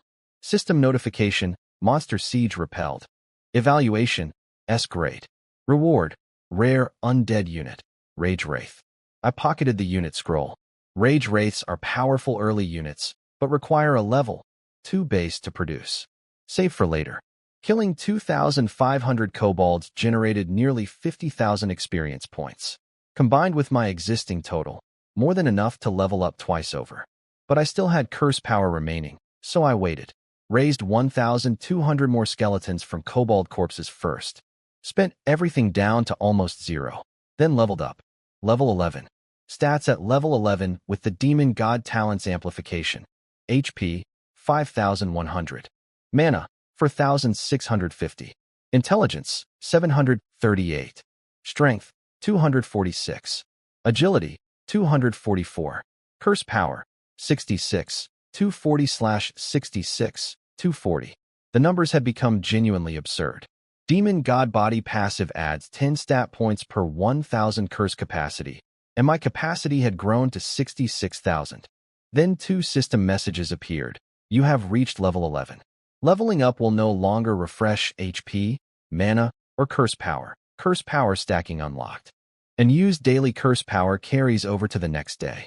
Maximum stack, 10 times your total capacity. Maximum stackable curse power, 662,400. The first message took something away. The second gave something much more valuable back. In my previous life, I'd watched Hannibal get swarmed and destroyed because his power grew too fast and too visibly. If I'd been converting curse power into troops every single day, I'd be a steamroller for a month, and then the entire game would form an alliance against me. Now I could save it. Let curse power accumulate quietly. Spend it strategically when needed instead of constantly telegraphing my growth to everyone watching. I spent my skill point upgrading skeleton transformation to level 4. Level 4 skeleton transformation converts corpses directly into skeleton champions and longbowmen. 1 corpse per intelligence point per cast. 33% chance of producing a longbowman. Cooldown reduced to 40 seconds. 1 cast. 1,200 cobalt corpses. Instant army expansion. Skeleton champions stood up holding war axes and bone shields. Skeleton longbowmen knocked arrows in their new longbows. Dawn light broke through the jungle canopy. I stood in the field outside my base and looked at my army assembled in the early morning light. Skeleton champions. Skeleton longbowmen. Undead lizardmen. Undead wolves. Undead ogres waiting back at base. Total force, nearly 4,700 units. Day 4. This is what 4 days of demon god talent, double soul crystal mines, and no sleep requirements looks like. No lord in the game right now had anything close to this. Back at base in full daylight, I had psalm monks repair my walls immediately. The ogre boulder throws had cracked the stonework everywhere. Repairs cost 2,000 stone units just to seal the damage. Then I raised the 10 remaining ogre corpses. Curse power spent down to 0 again. With that handled, I used Descend to possess a skeleton at the metal mine and checked in on Orin. The old lizardman chief bowed the moment he saw the skeleton's soul fire turn purple, my signal. Master, the kobolds and ogres have both been defeated and crippled, I told him through the skeleton. Your people can return to your ancestral river now. Orin's head shot up in shock. Already? But the ogres never surrender. Most of them are my servants now.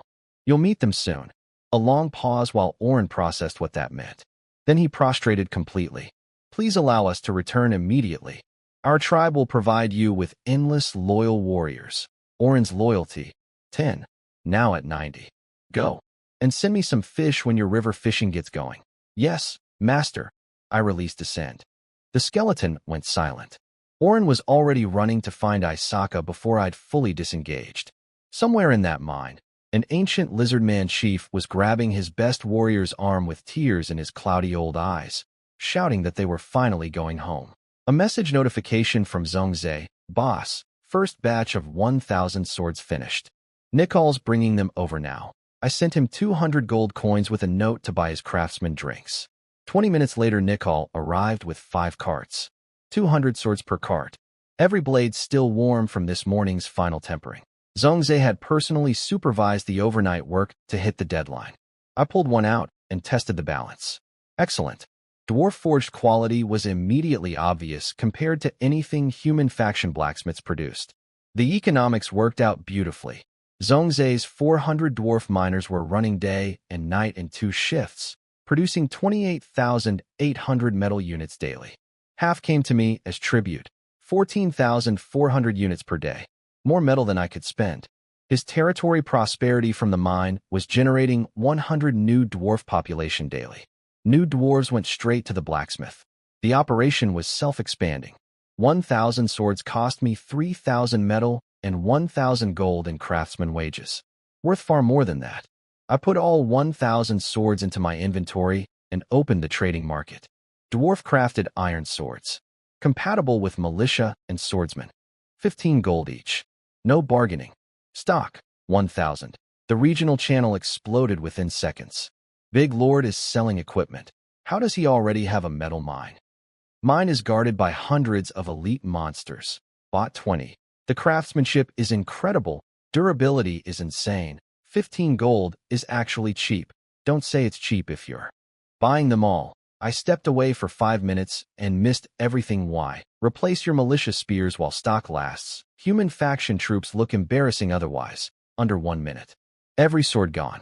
Revenue after 10% platform fee, 13,500 gold coins. Combined with previous food sales, chest rewards, and miscellaneous income, my total crossed 20,000 gold. I walked to the manor. System. Upgrade territory. Deducting 20,000 stone, 20,000 wood, 10,000 gold coins. Territory upgrade initiated. Level 1 to level 2 requires 24 hours. The upgrade countdown started. Everything I'd been building towards since day one. The mines, the dwarf alliance, the overnight skeleton patrols, the lizardman recruitment, selling food, selling weapons. All of it was pointing at this moment. 24 hours. Then this territory becomes something genuinely dangerous. The upgrade countdown started. 6 massive magic circles erupted from the ground and bathed my entire manor in blinding light. Manor closed for renovations. 24 hours. I looked at my glowing, inaccessible home. Well, I needed somewhere to sleep. I assembled 2,400 skeleton warriors as escort, brought all 24 undead ogres along, plus my undead lizardmen and wolves. Left 2,000 skeletons and 1,000 ghouls holding the base. Then I marched my entire entourage to Zhongzhe's house for a sleepover. In Zhongzhe's tavern, he was halfway through a massive mug of cold ale, finally relaxing after days of non-stop blacksmithing, when a panicked dwarf ran in. My lord, a goblin. No, ogre tribe is walking straight toward us. 24 of them, 4 meters tall. Each. Zhongzhe nearly knocked the table over. He rushed to the gate with Nicole, and sure enough, enormous shapes moving through the jungle canopy, too big to hide behind trees. A massive tree directly at his entrance got casually batted aside like a twig as 24 ogres lined up in front of his settlement in a perfect row. Something's wrong with them, Nicole said quietly. Zhongzhe looked more carefully. Serious wounds on every one. Flesh torn open. Skin no longer brown. A strange purple-gray color. Dark veins visible under the surface. These ogres were undead. That means, Zhongzhe, sorry for dropping by unannounced. My voice came from the jungle. Then my skeleton army marched out through the path the ogres had cleared, and I rode forward on my white zombie wolf. Zhongzhe exhaled for approximately 3 seconds straight. Boss, you nearly killed me twice in 30 seconds. New bodyguards. I gestured at the ogres. What do you think? Incredible. Also, I almost had a heart attack. Also incredible. I want your craftsmen to measure them for full plate armor. All 24. Zhongzhe immediately understood. His dwarf instincts had already gone there. Giant undead ogres in iron full-body armor was basically an unstoppable war machine. Difficult project, but definitely possible. I'll get the craftsmen on it. But boss, why did you come personally? I could have sent Nicole with measuring tools. My base is upgrading to level 2. I have nowhere to sleep tonight. I'm staying here. Already level 2. A flash of genuine shock. Congratulations. I'll clear out my bedroom. Just a guest room. Absolutely not. You're taking my room. My 2,400 skeleton soldiers quietly positioned themselves around his manor in a complete perimeter while we argued about sleeping arrangements. Nobody in or out without my permission. I trust Zhongzhe. I just don't trust anyone with my life while I'm asleep. Different categories. That evening, Zhongzhe organized a proper feast. He sent invitations to Orin and Isaka at the metal mine, who had just returned to their ancestral river territory and were apparently thrilled enough to come celebrate. Campfire in the courtyard. 2 whole roasted elk turning on spits. Dwarf ale flowing continuously. Zhongzhe and I seated at a raised platform while dwarves, lizardmen, and their respective warriors filled the space below. The dwarves clearly loved Zhongzhe, genuine warmth when they looked at him. When they looked at me, it was more respectful distance. I'd earned fear. He'd earned affection. Both useful. Different tools. Dwarf musicians played while shirtless dwarf warriors danced with completely committed energy, bronze muscles catching the firelight. The whole scene reminded me of grassland festivals from my travels in the real world. Nicole stood and raised his cup. To our most honored lord, Chun Luo. He'd sensed some of the dwarves feeling complicated about Zhongzhe's easy deference to me. Smart hero. Defusing tension before it became anything. I nodded, stayed seated, drank. Then Nikal toasted Orin and Isaka separately. The old lizard man chief returned the toast enthusiastically, and suddenly everyone was drinking at once, and the atmosphere unlocked completely. Roasted venison carved tableside. Sauce drizzled over golden-crusted meat. Multiple rounds of ale. Then the music stopped. Two large dwarf warriors stepped into the firelight, stripped to the waist, built like architectural features. They stared at each other for a moment, then slammed together. Wrestling, Nikal explained to Orin's confused expression. Throw your opponent outside the circle. Spontaneous entertainment at our feasts. The two dwarves locked up and ground against each other, searching for leverage. Then one exploded with sudden force, lifted the other completely off the ground, and hurled him outside the ring. The crowd erupted. Zanzas, Zanzas, Zanzas, the winner. Zanzas raised both arms slowly, looked around the cheering crowd, then walked to the platform and knelt in front of Zhongzhe. I dedicate tonight's victory to you, Lord Zhongzhe. The dwarves roared again. I sat back in my chair with my ale and watched Zhongzhe's face, slightly embarrassed, genuinely moved, completely in his element.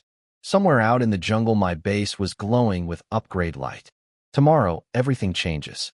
Tonight, cold ale and roasted elk and firelight. Not bad at all.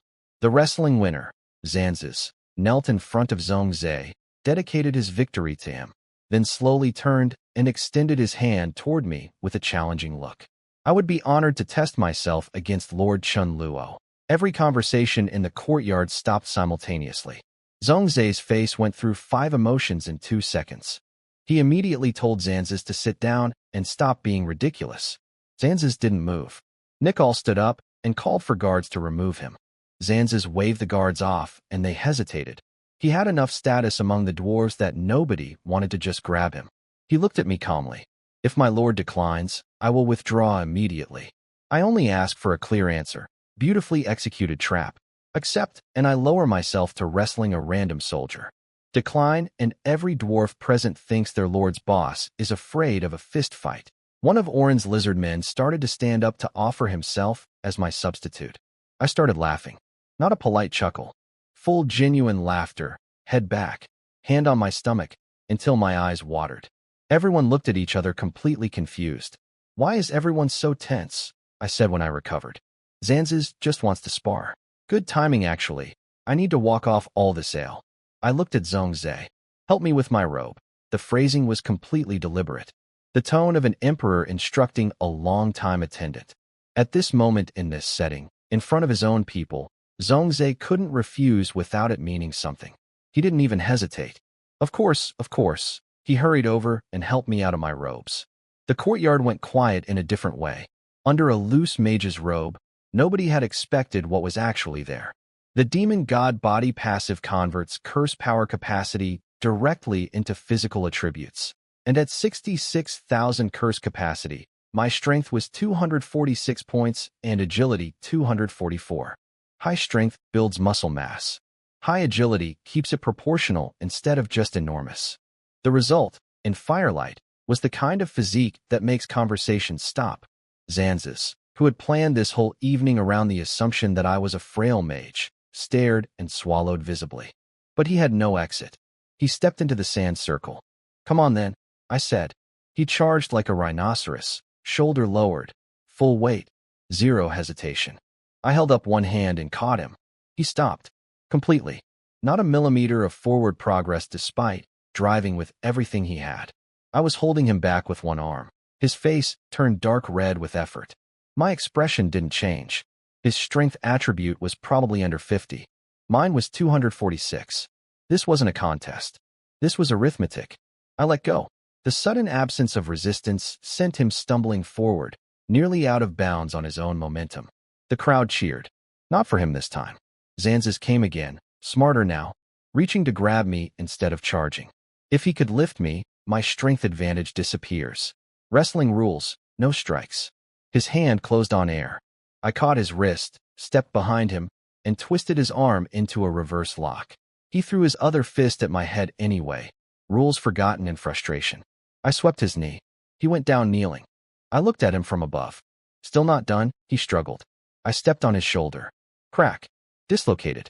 He screamed. Nicol jumped up to intervene. Isaka blocked him without standing up. The match isn't over. Neither party has conceded or left the circle. Nicol looked at his screaming tribesmen and said nothing. An undisciplined dog embarrasses his master, I said pleasantly, and applied pressure to the second shoulder. Crack. Second shoulder. More screaming. Every dwarf in the courtyard was on their feet, but nobody moved. The lizardmen had stood up at the same moment and were watching them calmly. Orin sat completely unbothered, still drinking his ale like nothing interesting was happening. Zhongzhe's face was stone. I submit. I submit. I stepped back. Zanzas collapsed onto the sand and stayed there breathing hard. Take him, Nicol said quietly to two guards, who dragged him out immediately. Zhongzhe walked over with my robe. I put it on. Tonight has been entertaining enough, I said to the courtyard. I'm tired. Everyone go home. We respectfully see our lord off, Orin said, standing. Every lizard man dropped to one knee simultaneously. I waved my hand and walked inside. Behind me, the feast broke up in silence. Dwarves standing around their tables with complicated faces, not quite knowing what to say to each other. That was fine. They'd have something to think about tonight. Zhongzhe chased after me as I walked inside. Boss, tonight was absolutely not my idea. Relax. I know. I waved it off. And you don't need to call me master like the lizardmen do. We're from the same world. Boss works for now, but when the game opens guild features, I'm starting one. Call me guild leader after that. Guild leader? He tested the words. Yes, guild leader, he exhaled visibly. Then I turned serious. Zhongzhe, tonight disappointed me, but you just said, not your loyalty. Your control over your people. I looked at him directly. When you became a lord, something changed that most people from our world take too long to understand. An employer and employee can be friends. An employee quits and finds another job. But lords and subjects, that's different. These people fight and die on your word. If your subordinates don't fear you, they will eventually disrespect you. And disrespect, in this world, gets you killed. Tonight Zanzas ignored your direct command in front of your entire tribe. Your authority collapsed in public. And then I had to fix it for you. That makes you look like a child who needed an adult. Zhongzhe stared at me, then looked like someone had turned a key in a lock behind his eyes. I understand. Good.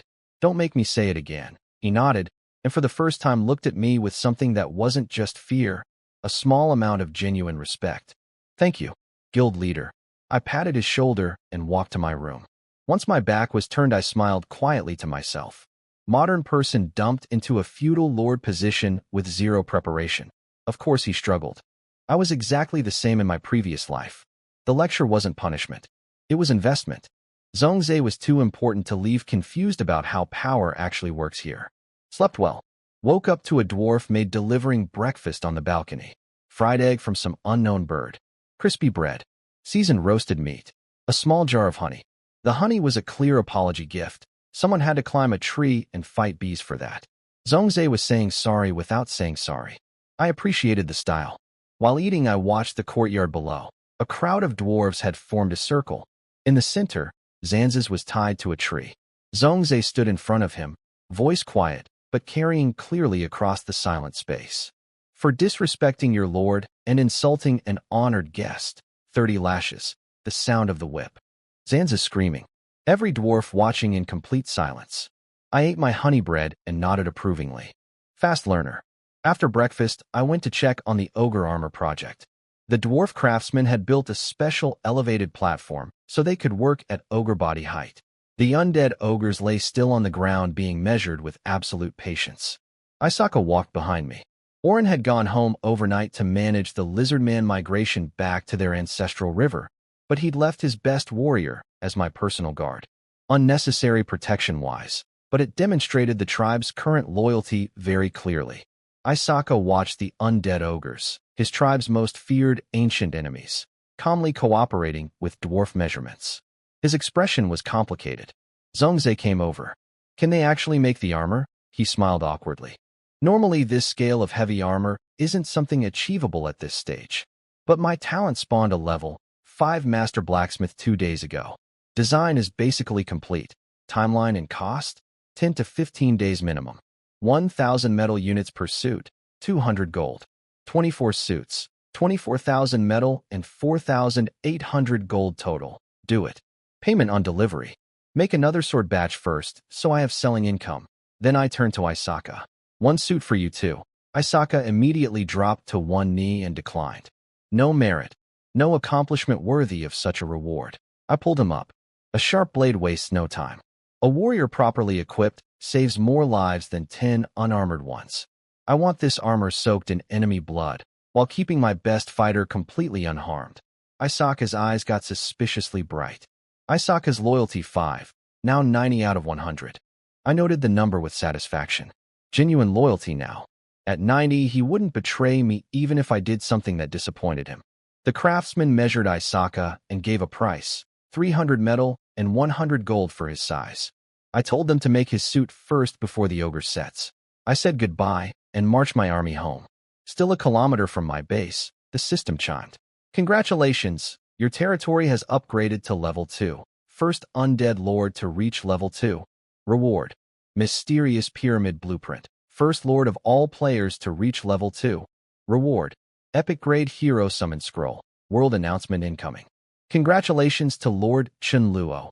First player to upgrade territory to level 2. 3 times. 10 million people heard my name again. I immediately broke away from my army column and urged my zombie wolf into a full sprint toward home. Wolf paws hitting jungle leaves, moving fast, moving light. First one to level 2. Epic hero scroll waiting. Let's go. My territory upgrade completed with a chime. Territory upgraded to level 2. Town. Please name your settlement. Eternal Night Town. Done. Permanently named. Moving on. I walked through the gate and stopped. My old haunted manor house had become a 5-story Gothic mansion. The system called it the Manor of the Dead. Shaped like a rectangle with an open courtyard in the center. Iron gate entrance. Roman columns supporting a flower archway leading to the main hall. Dark red, roses growing everywhere. A fountain in the center with a stone gargoyle spitting water from its mouth. Vivian was waiting at the door. Welcome home, master. I patted her head. The house got bigger. Time to get you some help. Summon ghost maids, 20 of them. 20 expressionless ghost girls in maid uniforms appeared and bowed simultaneously. I looked at 20 identical blank faces standing in a row in my Gothic mansion courtyard. This is extremely weird, and I chose all of this. I sent them inside to start cleaning and went straight to the altar. The epic hero summon scroll was waiting. Use it. The scroll opened itself. Purple light burst outward. My vision got pulled into multiple dimensions simultaneously. I saw demons dancing in hellfire, black knights charging through fields of corpses, robed priests praying over bone altars. All of them responding to my call from across different worlds. Then something caught my eye. A battlefield of fire and blood. Long black hair flying in the wind. Ornate battle armor that didn't quite manage to hide an impressive figure. Long legs and iron high-heeled knight boots. A girl walking alone along a crumbling castle wall, holding an enormous decorative great sword like it weighed nothing. She glanced at the sunset with cold eyes. A massive shadow fell over the entire castle. An enormous black dragon descended from the sky. She jumped onto it without breaking stride and flew. Behind her, an entire army of black-armored knights leaped off the castle walls simultaneously.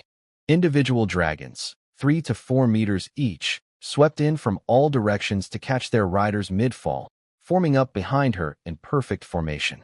Ahead of them, layers upon layers of multicolored attack magic formations filling the entire sky. The vision cut off. I bit my finger, wrote my name in blood on the contract. For purely strategic reasons related to her obvious combat power, and not at all related to black hair and knight armor being extremely my type. The contract burned. A massive magic circle blazed purple in front of me. Alicia Hosen. Swearing loyalty to you. A girl knelt before me. Cold expression. Completely genuine tone. I helped her up immediately. Alicia Hosen, SS grade hero. Loyalty, 95/100. Class, Dragon Knight. Level 1, but her level 1 stats were already higher than mine had been at the same level. Strength, 37. Mana, 2,200. The SSS grade Demon God transformation is theoretically equivalent to an SSS grade Hero's stat panel. This SS grade Hero's base stats were beating mine, and she came with her own exclusive military building. Dragon's Nest, capable of producing Black Dragon Knights. Tier 6 flying units. Tier 6. Flying. At level 4 territory. I made a mental note to reach level 4 territory as fast as physically possible. I looked at her. Black hair, pale skin, dark eyes cast downward, lips pressed together. Ice Queen energy radiating in all directions. But 95 loyalty doesn't lie. I asked her politely. You answered my call and came to this world. Do you have any wishes of your own? She looked up. The Cursed Rune clan, my people, were considered cursed in our world. We built a small nation in the most barren corner of existence. They destroyed it anyway. Before my final battle, I prayed for a lord who would accept us. I thought it was an impossible wish, but you answered. So my only wish is to become your sharpest sword and destroy every enemy who dares stand against you. She said all of this completely calmly, like she was reading a weather report. I could hear the grief underneath it anyway. Nation destroyed. People scattered. All of it experienced before she turned 20. I cleared my throat. I hear your loyalty. But, do you have any personal wishes? Something just for you? It's completely acceptable to want things for yourself. She thought for a moment. If I must name one, please build the dragon's nest as soon as possible so I can summon my former companions. The Black Dragon Knight Order, of course. The Tier 6 flying army she led in the vision. When the time comes, absolutely, I said, and genuinely meant it. Summoning a Tier 6 flying cavalry is not something any sane lord skips. Silence settled over us. She stood there perfectly still, perfectly loyal, perfectly unreadable. I had a 95 loyalty SS grade hero who was clearly my type standing right in front of me, and somehow the social situation had become deeply awkward. I'll have Vivian show you to your room, I said with great dignity. Master, one more request. She raised her hand. A dragon egg, glowing purple, floated up from her palm. My levels were reset when I entered this world. I am currently weak and useless. My companion Dragon Augustus has regressed to an egg. I cannot be your sword in this state. Please allow me to hunt nearby monsters and level up quickly. This was the most politely self-deprecating thing anyone had ever said to me. The nearby monsters are unfortunately already extinct because of me, I told her honestly. Then I'll handle that tomorrow. I'll bring you into a battle personally. I respectfully accept your command. She knelt again, formally. I called Vivian over to show her to one of the mansion's dozens of new rooms. Somewhere behind me, 20 ghost maids were cleaning my new 5-story Gothic mansion. My SS-grade Dragon Knight hero was moving into the East Wing. My undead ogres were being measured for full-plate armor by dwarves. My base had just hit level 2. Day 5. I needed a minute to appreciate how far things had come since I woke up in that apartment 5 days ago wondering if I'd get a decent talent. SSS talent. For 1,700 soldiers. 2 vassal lords. Dragon Knight hero. Not bad. I pulled out the wonder-building blueprint next. The mysterious pyramid. Unique construction. Only one in the entire game. Only I could build it. Cost. 200,000 stone and 20,000 gold. I stared at it lovingly for approximately 30 seconds, then put it away. I had neither. Back in the box. In every strategy game I've ever played, I'm the person who bankrupts myself building wonders. This time I had actual consequences for that behavior. Moving on. Level 2 territory unlocked building upgrades across the board. I worked through them systematically. Cave dungeon upgraded. Graveyard upgraded. Various support buildings upgraded. Then I checked what the level 2 cave dungeon could produce now. 2 new unit types unlocked. Sword slaves, zombie-type units. Humans who were swordsmen in life. Their sword instincts survived death and got imprinted into their bones. They can actually use bladed weapons properly, unlike regular ghouls who just scratch and bite. Cost. 100 soul crystals each. Rage Wraiths, the unit from my Siege reward scroll. Zombie-type ranged unit. They concentrate all anger into their arms and throw bone javelins with terrifying force. After each throw, they need 3 minutes to rebuild their rage. No defensive capability whatsoever. Just one devastating ranged attack on a cooldown. Cost. 100 crystals each. I tested a Rage Wraith immediately. It pulled a bone javelin from its back. Started a running approach. Its arms swelled visibly with concentrated power, the flesh actually inflating like it was filling with something. Then it threw with full Olympic javelin form. The javelin hit a tree trunk 100 meters away and punched halfway through the entire tree before stopping. The arm went visibly shrunken and deflated afterward. I nodded slowly. These things were still being used by undead lords at the endgame in my previous life. The attack speed is terrible, the survivability is 0, and they are completely dominant at range because of it. In mass volleys they threaten even flying units. Order placed. 1,000 rage wraiths, then 1,000 sword slaves.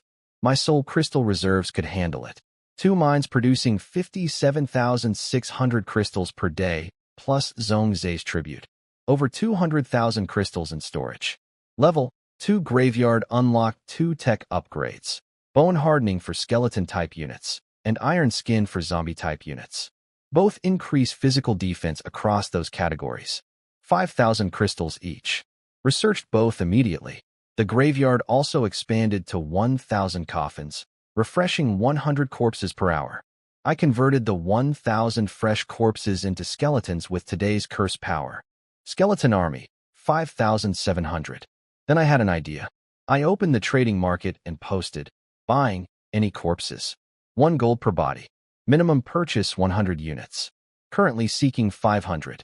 Message separately for powerful monster corpses. Within seconds, a human lord sitting in his own post-battlefield looked up from the carnage around him. His own dead militia piled nearby, after a hard-fought victory over another lord. He looked at the corpses. Looked at my listing. Looked at the corpses again. Is this guy giving out free money? He grabbed 100 bodies and tried to sell them. Too slow. An undead lord had already seen my post minutes earlier and immediately checked his graveyard stockpile. 100 corpses in storage. Sold immediately. 90 gold after fees appeared in his account. He stared at his bank balance.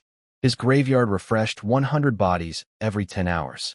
That was 200 gold per day from doing absolutely nothing. He sent me an immediate private message. Big Lord, I can supply corpses daily, very reliable, price is negotiable. I didn't see it yet. All 500 units sold in seconds. My private messages hit 999 instantly. I sat with this information for a moment. 1 gold per skeleton. Unlimited supply from other players' graveyards. No wars needed. No enemies made. Just purchasing an army. I converted 300 of the corpses immediately. Skeleton total cost 6,000. Then I spent a moment appreciating that I had found a way to grow my undead army through commerce instead of constant warfare. Less visibility. Less aggression. Fewer reasons for other lords to form an alliance against me. Genius. Accidental genius, but still genius. Dark fell. I decided the cobalt offensive could wait until tomorrow. I'd promised Alicia her first battle anyway. Dinner in the new manor. 7-meter ceilings. Crystal chandelier. 10-meter dining table covered in food my skeleton archers had hunted nearby. Roast wild boar leg, pan-fried pheasant wings, venison patties. 20 ghost maids standing attendance. Alicia sat across from me in full knight armor, completely expressionless. Then the food arrived, and her eyes lit up for exactly half a second before she composed herself again. Noted. She's a food person. Welcome feast, I told her. Eat as much as you want. Alicia Hosen loyalty too. She gained 2 loyalty points from me feeding her dinner. SS grade hero. Dragon Knight. Veteran of wars I can barely imagine. 2 loyalty points from roast boar. I looked at her gracefully cutting through venison while somehow also eating at impressive speed and thought, this is genuinely the best thing that has happened since I reincarnated. My entire territory is bones and ghosts and 1 zombie bear. Finally, there's a real person at my dinner table. The candles burned. Alicia ate with precise, elegant movements and said approximately 4 words the entire meal. I decided getting a tailor blueprint to make her a proper dinner dress was now a high priority objective. After dinner, despite her 95 loyalty, despite knowing she would probably not say no, faced with someone who expressed emotions through eyebrow micro-movements and silence, I said good night and went to my room. Some battles require preparation. Dawn barely broke before I had the army assembled and moving. I handed Alicia a saddled zombie wolf. Her dragon egg hadn't hatched yet. Temporary mount, I told her. Until Augustus is ready. She accepted the reins and actually pet the wolf's matted fur gently. Despite it being a zombie. Despite it being genuinely unpleasant to look at. Loyalty noted. Full force deployed. 6,000 skeletons, 300 undead lizard men. 1,000 sword slaves, 24 undead ogres. No hiding this time. We walked straight up to the kobold settlement in broad daylight. The kobold chief was still scrambling to organize defenders when the ogres threw their first volley. 24 boulders hitting a wooden palisade wall simultaneously. Not a stone wall like mine. Wood. The entire section exploded inward, defenders included. Then Alicia jumped off her wolf. The demon dragon runes on her neck lit red. Purple energy covered her greatsword. She landed inside the wall before the sword slaves had even reached it. One swing cut a kobold and its weapon in half simultaneously. 3 more surrounded her. 1 sword movement, 2 strikes, 4 pieces total on the ground. She moved through the settlement like weather. Fast, economical, absolutely lethal. The runes on her neck pulsed brighter with every kill, feeding power back into the sword. I watched from outside and had to deliberately look somewhere else after about 30 seconds. Combat is combat. Moving on.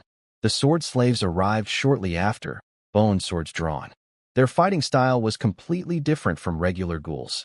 Actual sword technique, precise thrusts, clean kills. 1 kobold per strike, no wasted movement. The kobold army collapsed almost immediately. Then they started running. Sword slaves don't stop when enemies run. They moved into the residential areas. I won't describe what followed in detail. It was efficient and thorough, and I stood watching with an expression that probably said things about me that I'd rather not examine. 1,600 kobolds dead. I converted every corpse into skeletons on the spot. Curse power spent down to 0. Then I turned my army around and left. The kobold chief arrived minutes later with his surviving forces and found empty streets. No corpses, no wounded. Just blood soaked into the dirt and silence. His howl echoed through the jungle behind us. I looked back once and smiled. See you tomorrow. On the march home, Alicia rode beside me looking noticeably sulky for someone with a perfectly blank face. Something wrong? I asked. I only reached level 3 today. She paused. My strength is still too weak. I cannot be your sword yet. You're annoyed the sword slaves stole your kills. She said nothing. Which meant yes. In this game, lords gain experience from all unit kills. Heroes only gain experience from their own personal kills. Alicia had personally eliminated maybe 20 kobolds before the sword slaves flooded in and took everything else. 2,000 kobolds killed. She got credit for 20. Please allow me to take a small team and raid independently so I can level faster, she said, with barely contained frustration. I shook my head. That puts you in constant danger. I don't fear danger. I fear being useless to you. I reached over and patted her head. She went very still. I pointed back at my army. With 9,000 soldiers behind you, you don't need to throw yourself into danger to prove anything. Grow steadily. Safely. There will be more than enough battles coming. Trust me. I looked at her directly. And you are not useless. Not even close. I rode ahead. Behind me, Alicia watched my retreating figure on her zombie wolf. He doesn't need me to risk my life. He said I'm not useless. Does that mean he accepts me? Something shifted in her expression that nobody was positioned to see. Next morning, same time, same direction. The kobold settlement had patched their collapsed wall section overnight with wooden boards nailed together at odd angles. It looked sad and temporary, which it was. The ogres threw again. The boards lasted about as long as you'd expect. Alicia hit the breach first, wolf at full sprint, sword already drawn. This time the kobolds had prepared defenses. A patrol force of 600 to 700 met her immediately. It didn't help them. Alicia, under the Blood Frenzy passive, which builds power continuously throughout a fight, was a different creature from yesterday's opening move version. Her sword swings were leaving afterimages. A clearing of empty air formed around her wherever she moved as kobolds decided collectively that being elsewhere was a better option. The sword slaves hit behind her, and the fight became a one-sided processing operation. Then the kobold chief himself arrived with 2,000 fresh reinforcements. 3-to-1 numbers finally pushed the sword slaves back. And then 3,000 skeleton archers and longbowmen opened fire from outside the walls. The 3,000 skeleton archers opened fire simultaneously into the kobold reinforcements. Arrows fell like rain. Hundreds of kobolds dropped in the first volley alone. The sword slaves used the chaos to spread sideways and open the flanks. 1,000 skeleton champions pushed through the breach in the wall formation. Shield bash, axe swing, forward. Kobold weapons shattered on contact. The axes were simply heavier than anything the kobolds carried. One line fell. The skeletons stepped forward. Another line fell. Stepped forward again. On the left flank, Alicia finally had room to work. Blood frenzy passive building with every kill, her speed and strength increasing continuously as the battle went on. She wiped blood from her face between swings and kept moving. The demon dragon runes on her neck pulsed brighter and brighter. 20 minutes. The kobold formation broke completely. I raised 2,000 corpses immediately. Curse power spent to 0 again. Skeleton army, approaching 10,000. Most of my older skeletons had also finished upgrading to skeleton champions during these past few days of constant combat. The leftover corpses that didn't fit into my curse power budget I sold on the trading market. 200 to 300 gold just from cleanup. Alicia hit level 8. She'd personally killed nearly 200 kobolds, fighting through the chaos to grab kills before the sword slaves could reach them. Still quiet. But the specific quality of her silence had shifted from brooding to satisfied. I hit level 12. Upgraded Raised Dead to level 4. Now costs only 1/5 of target's HP in curse power. At this rate, even resurrecting a basic peasant would be cost-effective, and zombies that die in battle can be converted to skeletons afterward for a second use. The resource efficiency was getting genuinely elegant. I marched home, leaving the kobold chief sitting in the dirt staring at his remaining 1,000-ish warriors. Their eyes had a particular quality I recognized, the look of soldiers who had stopped believing in the possibility of winning. His advisor suggested relocating the entire tribe somewhere else. The chief looked at him tiredly. There are dozens of competing factions in this forest. 1,000 warriors and 10,000 civilians. Nobody will accept us. We have nowhere to go. He stared at the direction I'd walked away in. He was starting to understand what his only remaining option was. Back home, I had a bath, went to my study, and sat thinking. The kobold tribe was useful exactly as it was, a renewable resource of corpses and curse power. No reason to eliminate them completely when I couldn't process that many bodies at once anyway. If they tried to flee with all their civilians, I'd know immediately. My undead wolf patrols covered the surrounding jungle continuously. A slow-moving tribal migration would be found and caught before they got 10 kilometers. They weren't going anywhere. My bigger focus now was finding other Lord players. My juvenile lizardman scouts had been searching for days with nothing to show. I just had to wait. I didn't know that 20 kilometers away, the search was already coming to me. In a nearby human lord's territory, fire was spreading through a newly built settlement. 100 militia defenders had been assembled to protect their lord. A wave of cavalry hit them and scattered them in the first charge. No formation survived the contact. Half-naked riders in animal skins, curved blades drawn, chased militia through the burning streets. One rider lassoed a fleeing farmer. Another showed off by decapitating a running militiaman without slowing down, then laughed holding the head. A town that had taken a week to build was destroyed in 20 minutes. These riders, anyone familiar with the game would recognize them immediately. The rare faction called Doris, Horse Clan. Fast, violent, and extremely good at raiding in the early game. Their leader rode slowly through the chaos to the kneeling human lord.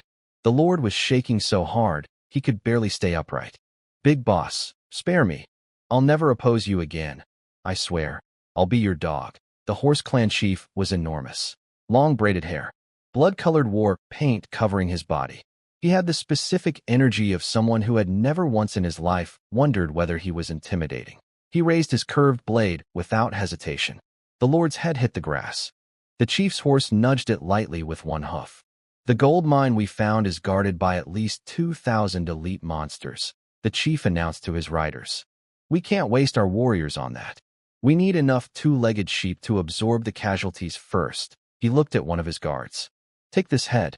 Show it to every lord in the surrounding area. Let them understand what happens when they refuse Doris chief. KO, KOH, KOH, KOH. His riders raised their blades and howled. The guard scooped the head off the grass from horseback without dismounting and rode off to deliver the message. Somewhere out in the jungle, my lizardman scouts were still looking for other lords to report back to me. They were about to find something interesting.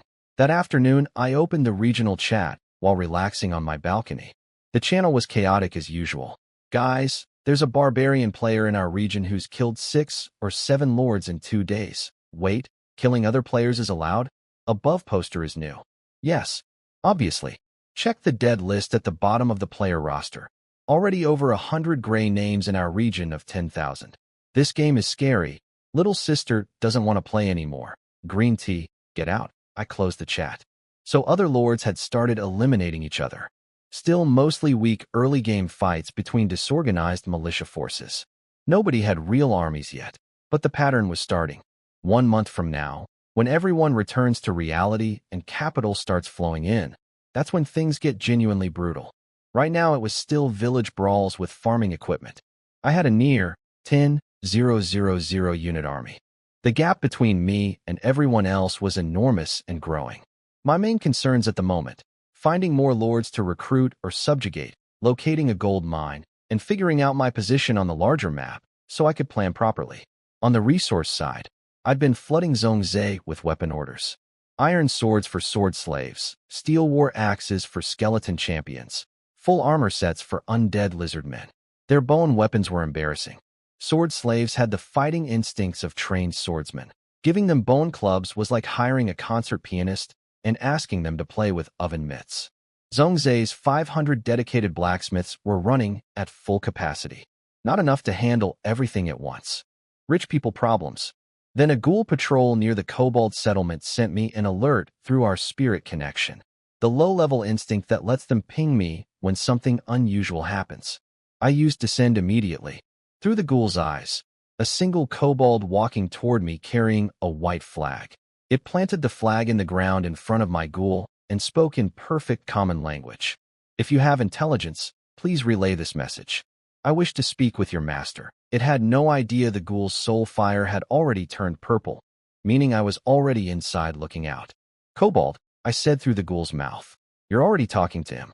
State your purpose. The kobold stared at the suddenly intelligent ghoul, processed this, then dropped into a full bow.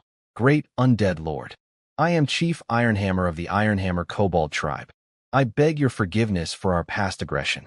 We wish to serve you as loyal subordinates. Loyal subordinates? I let the silence sit. You've been nearly wiped out. You have almost no fighting strength left. What exactly would you be offering? Ironhammer had clearly rehearsed this. Our reproduction speed exceeds anything you've seen. Give us time and food, and within months we return to full strength. We also have 10 years of history in this forest. We know every faction, every resource point, every player territory nearby.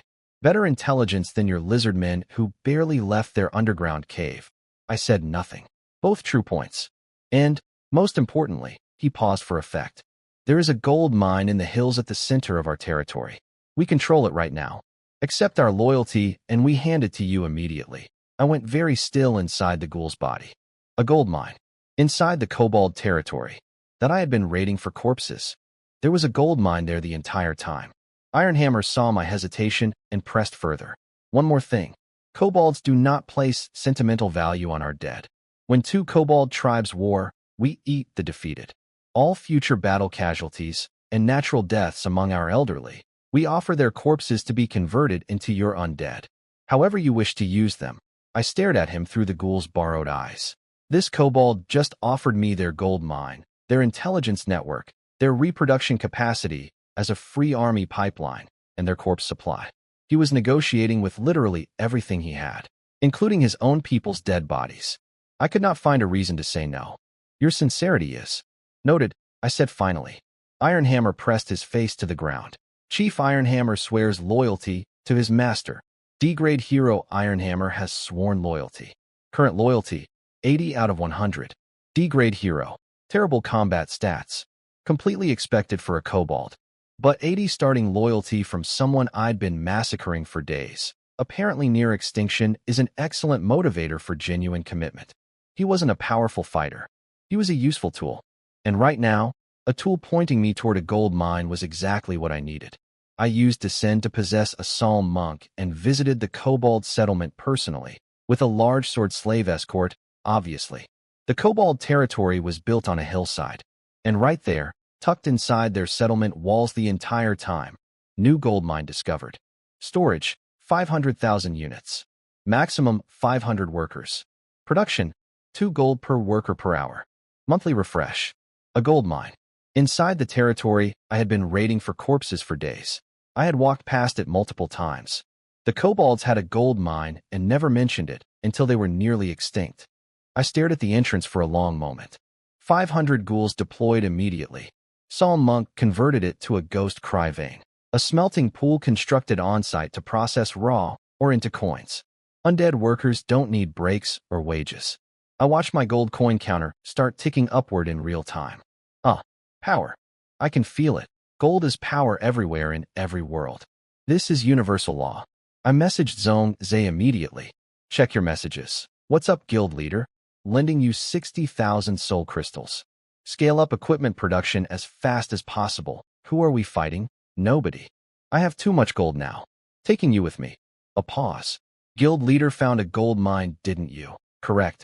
Guild leader, you absolute legend. The crystals transferred. Zongze recruited 1,000 new dwarves immediately. His king of benevolence talent kept spawning rare craftsmen at 5% rate. So 50 of the new arrivals were skilled blacksmiths at various high levels. He built each one a personal smithy and filled it with apprentices. The hammering sounds across his territory apparently became audible from a significant distance. The gold I paid his craftsmen as wages would cycle back through his taverns and other businesses anyway. Dwarves famously cannot save money. It was basically a stimulus package. Meanwhile, 2 delegations arrived at my Manor of the Dead. Orin, the Lizard Man Chief. Ironhammer, the Kobold Chief. Both with their respective attendants. Before they entered, I had my 24 undead ogres and 2,000 skeleton champions lined up in 2 rows along the entrance corridor. Welcoming committee. Also threat display. Same thing. Ironhammer walked through the gates his tribe had failed to breach during the siege. He looked at the ghost towers that had destroyed his alliance. He looked at the undead ogre chief, his former powerful ally, now my soldier. He said nothing. Orin saw Ironhammer and the undead ogres. He thought about years of his tribe being driven underground by exactly these 2 factions combined. He also said nothing. Both of them were very quiet. I sat at the top of 9 steps in the reception hall on the upper floor of my manor. New room unlocked at level 2. Properly grand. Red carpet down the center. High ceilings. You both know the situation, I said. You've both sworn loyalty. From this point forward, the history between your 2 tribes is irrelevant to me. Work together. If I find out anyone is sabotaging their colleagues, I left that unfinished. Yes, master. Both of them at exactly the same time. Then they looked at each other. The hostility was still there. But both of them were smart enough to bury it completely. A sand table was brought in. Ironhammer. Tell me about the regional power structure. He talked for a long time. Our location, the northeastern edge of a massive jungle called the Twisted Forest. Just inside the boundary, which was why kobolds and lizard men had been able to grow to significant numbers here. Less controlled territory. Moving southwest into the forest's interior, elf territory. Multiple elf clans. They actively suppressed any non-elf faction that grew too powerful.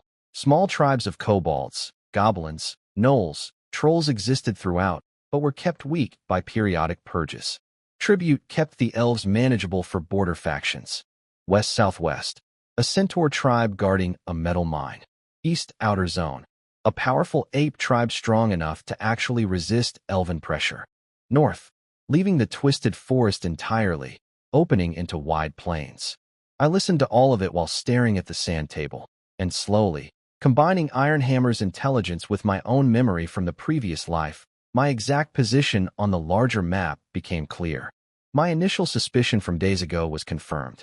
The thing that had been quietly bothering me since I first identified my general location, it wasn't the elves. It wasn't the centaurs, or the apes, or the kobolds. The elves had apparently allowed a kobold tribe of nearly 20,000 to exist and grow in their outer territory for years. That wasn't generosity. That was either inability or distraction. Against me, they'd be even less effective. The real concern was north. Outside the Twisted Forest. The open plains. I stared at that direction on the sand table for a long moment. If I didn't have the demon god talent, I muttered quietly, this starting position would be catastrophically bad. I stared at the sand table and let the full picture settle in my mind. My location, northeastern edge of the Twisted Forest. To the east, the eastern wilderness. the most densely populated player region in the entire Xia Nation territory.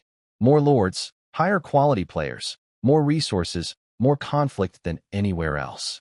The Battle of White Deer River that ended my previous life happened there. There's a saying, control the eastern wilderness, control Xia Nation. To the northwest of my position, the Inner Empire, the most powerful native faction in the entire Xia Nation territory. Before players arrived, this world was roughly a low-magic medieval setting. Think Lord of the Rings power levels.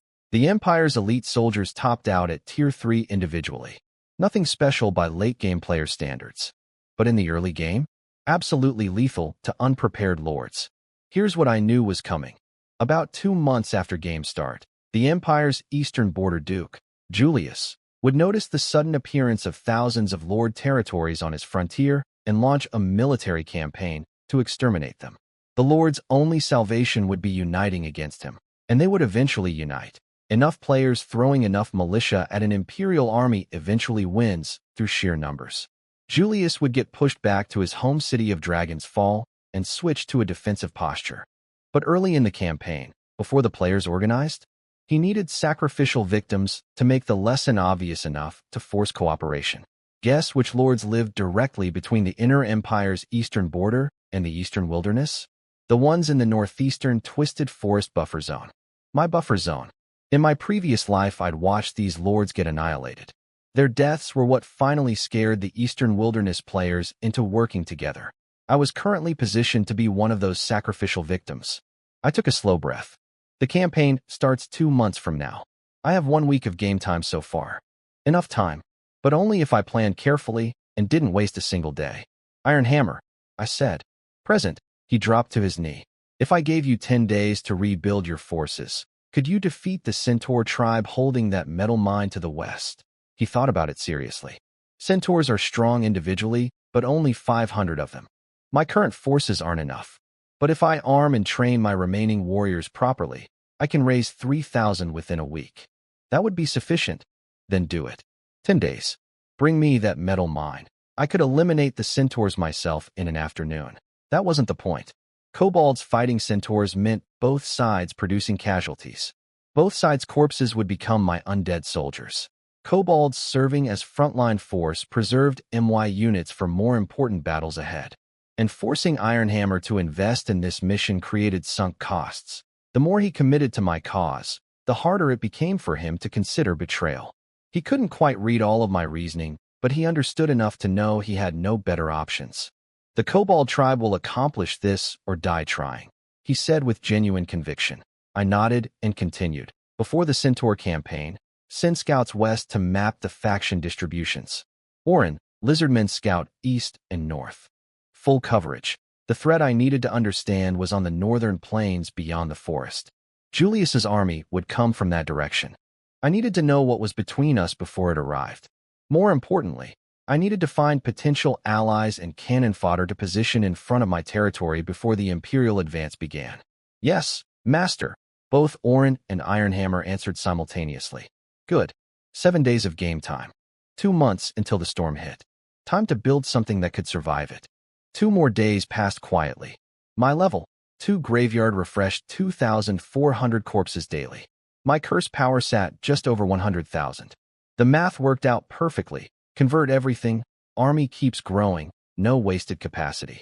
Soul crystal surplus from both mines meant I also built another 1,000 sword slaves and 1,000 ghouls. Sword slaves for battlefield harvesting, ghouls for logging and quarrying. Population was climbing, and I needed the resources for the eventual level 3 upgrade. The calm before something. On day 10, I was on my balcony testing a new weapon. One of the straight-bladed tank-style swords Zhong Zai's expanded smithy had just produced. 2,000 of them, all destined for my sword slaves. Their bone swords could stab fine, but were terrible at slashing. Giving skilled swordsmen bone sticks is like hiring a master chef and handing them a spoon. The new blade cut through a test bamboo stalk in 1 stroke. Clean flat angle. Beautiful. Then a juvenile lizardman scout came tumbling into my garden. Master, we found a human lord's territory, finally. Day 10. Human farms harvest on weekly cycles. Any longer, and I'd have had to buy emergency food on the trading market. I messaged Zhong Zhe immediately. Bring armed fighters to my location. Time to earn some contribution points. His response came back in seconds. On my way, guild leader. Somewhere across the jungle, Alicia was handling a troll camp solo. I checked on her through Descend, possessing a nearby skeleton to observe. A dozen trolls, 2.5 meters each. She was under 1.65 meters. She moved through them like weather. One troll swinging a club got its throat cut mid-swing. She redirected the momentum, used it to deflect the next attack, stabbed through the gap, withdrew, turned. The demon dragon runes on her neck pulsed bright red with each kill feeding back into her sword. 20 seconds. 12 trolls. 0 injuries on her side. She stood in the aftermath covered in blood that wasn't hers, expression completely calm, and slowly swept her sword in an arc that left a line in the dirt. I spoke through the skeleton. Alicia, when you destroy the bodies completely like this, I can't use raise dead or convert them to skeletons. It's a bit wasteful. She immediately went pale and dropped to one knee. I'm sorry. I've damaged your important spell materials. Please punish me however you see fit. No punishment necessary. I mentioned it casually. Don't change your fighting style to preserve corpses if it means taking unnecessary risks. That would be completely backwards. A pause. Thank you for your consideration, Master. Come back. We're going to war? Yes? I will give everything for you. The energy in those 5 words was the most animated I'd heard her since she arrived. 2 hours later, everyone assembled. Alicia with 1,000 sword slaves. Zhong Zhe with 300 dwarf warriors, which he'd clearly been proud of until he saw my side of the formation. Orin and Isaka with 200 lizard men. And my army. 10,000 skeletons, 2,000 sword slaves, 1,000 rage wraiths.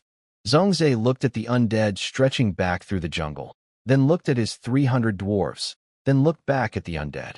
He had the expression of someone calculating exactly how unnecessary his contribution was and deciding it didn't matter because he was holding onto the correct coattails.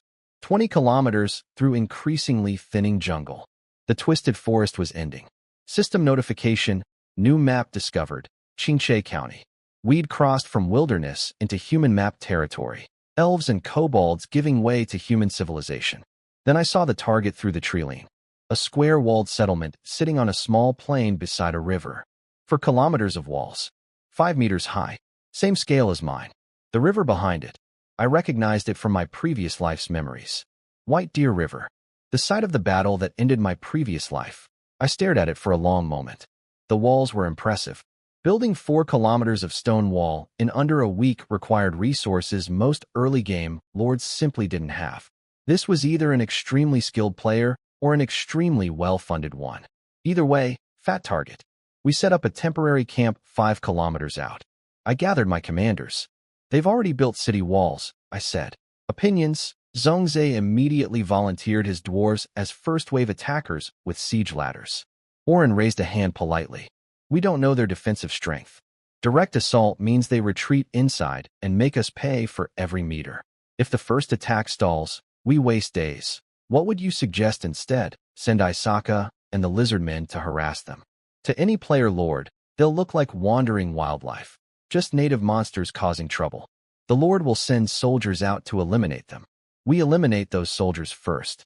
Then Zhong Zhe's forces attack a depleted garrison. I actually smiled. Smart old lizard man. Also, sending non-undead units to fight first would test whether enemy kills by my allied forces generated curse power for me. I hadn't had the chance to verify this yet.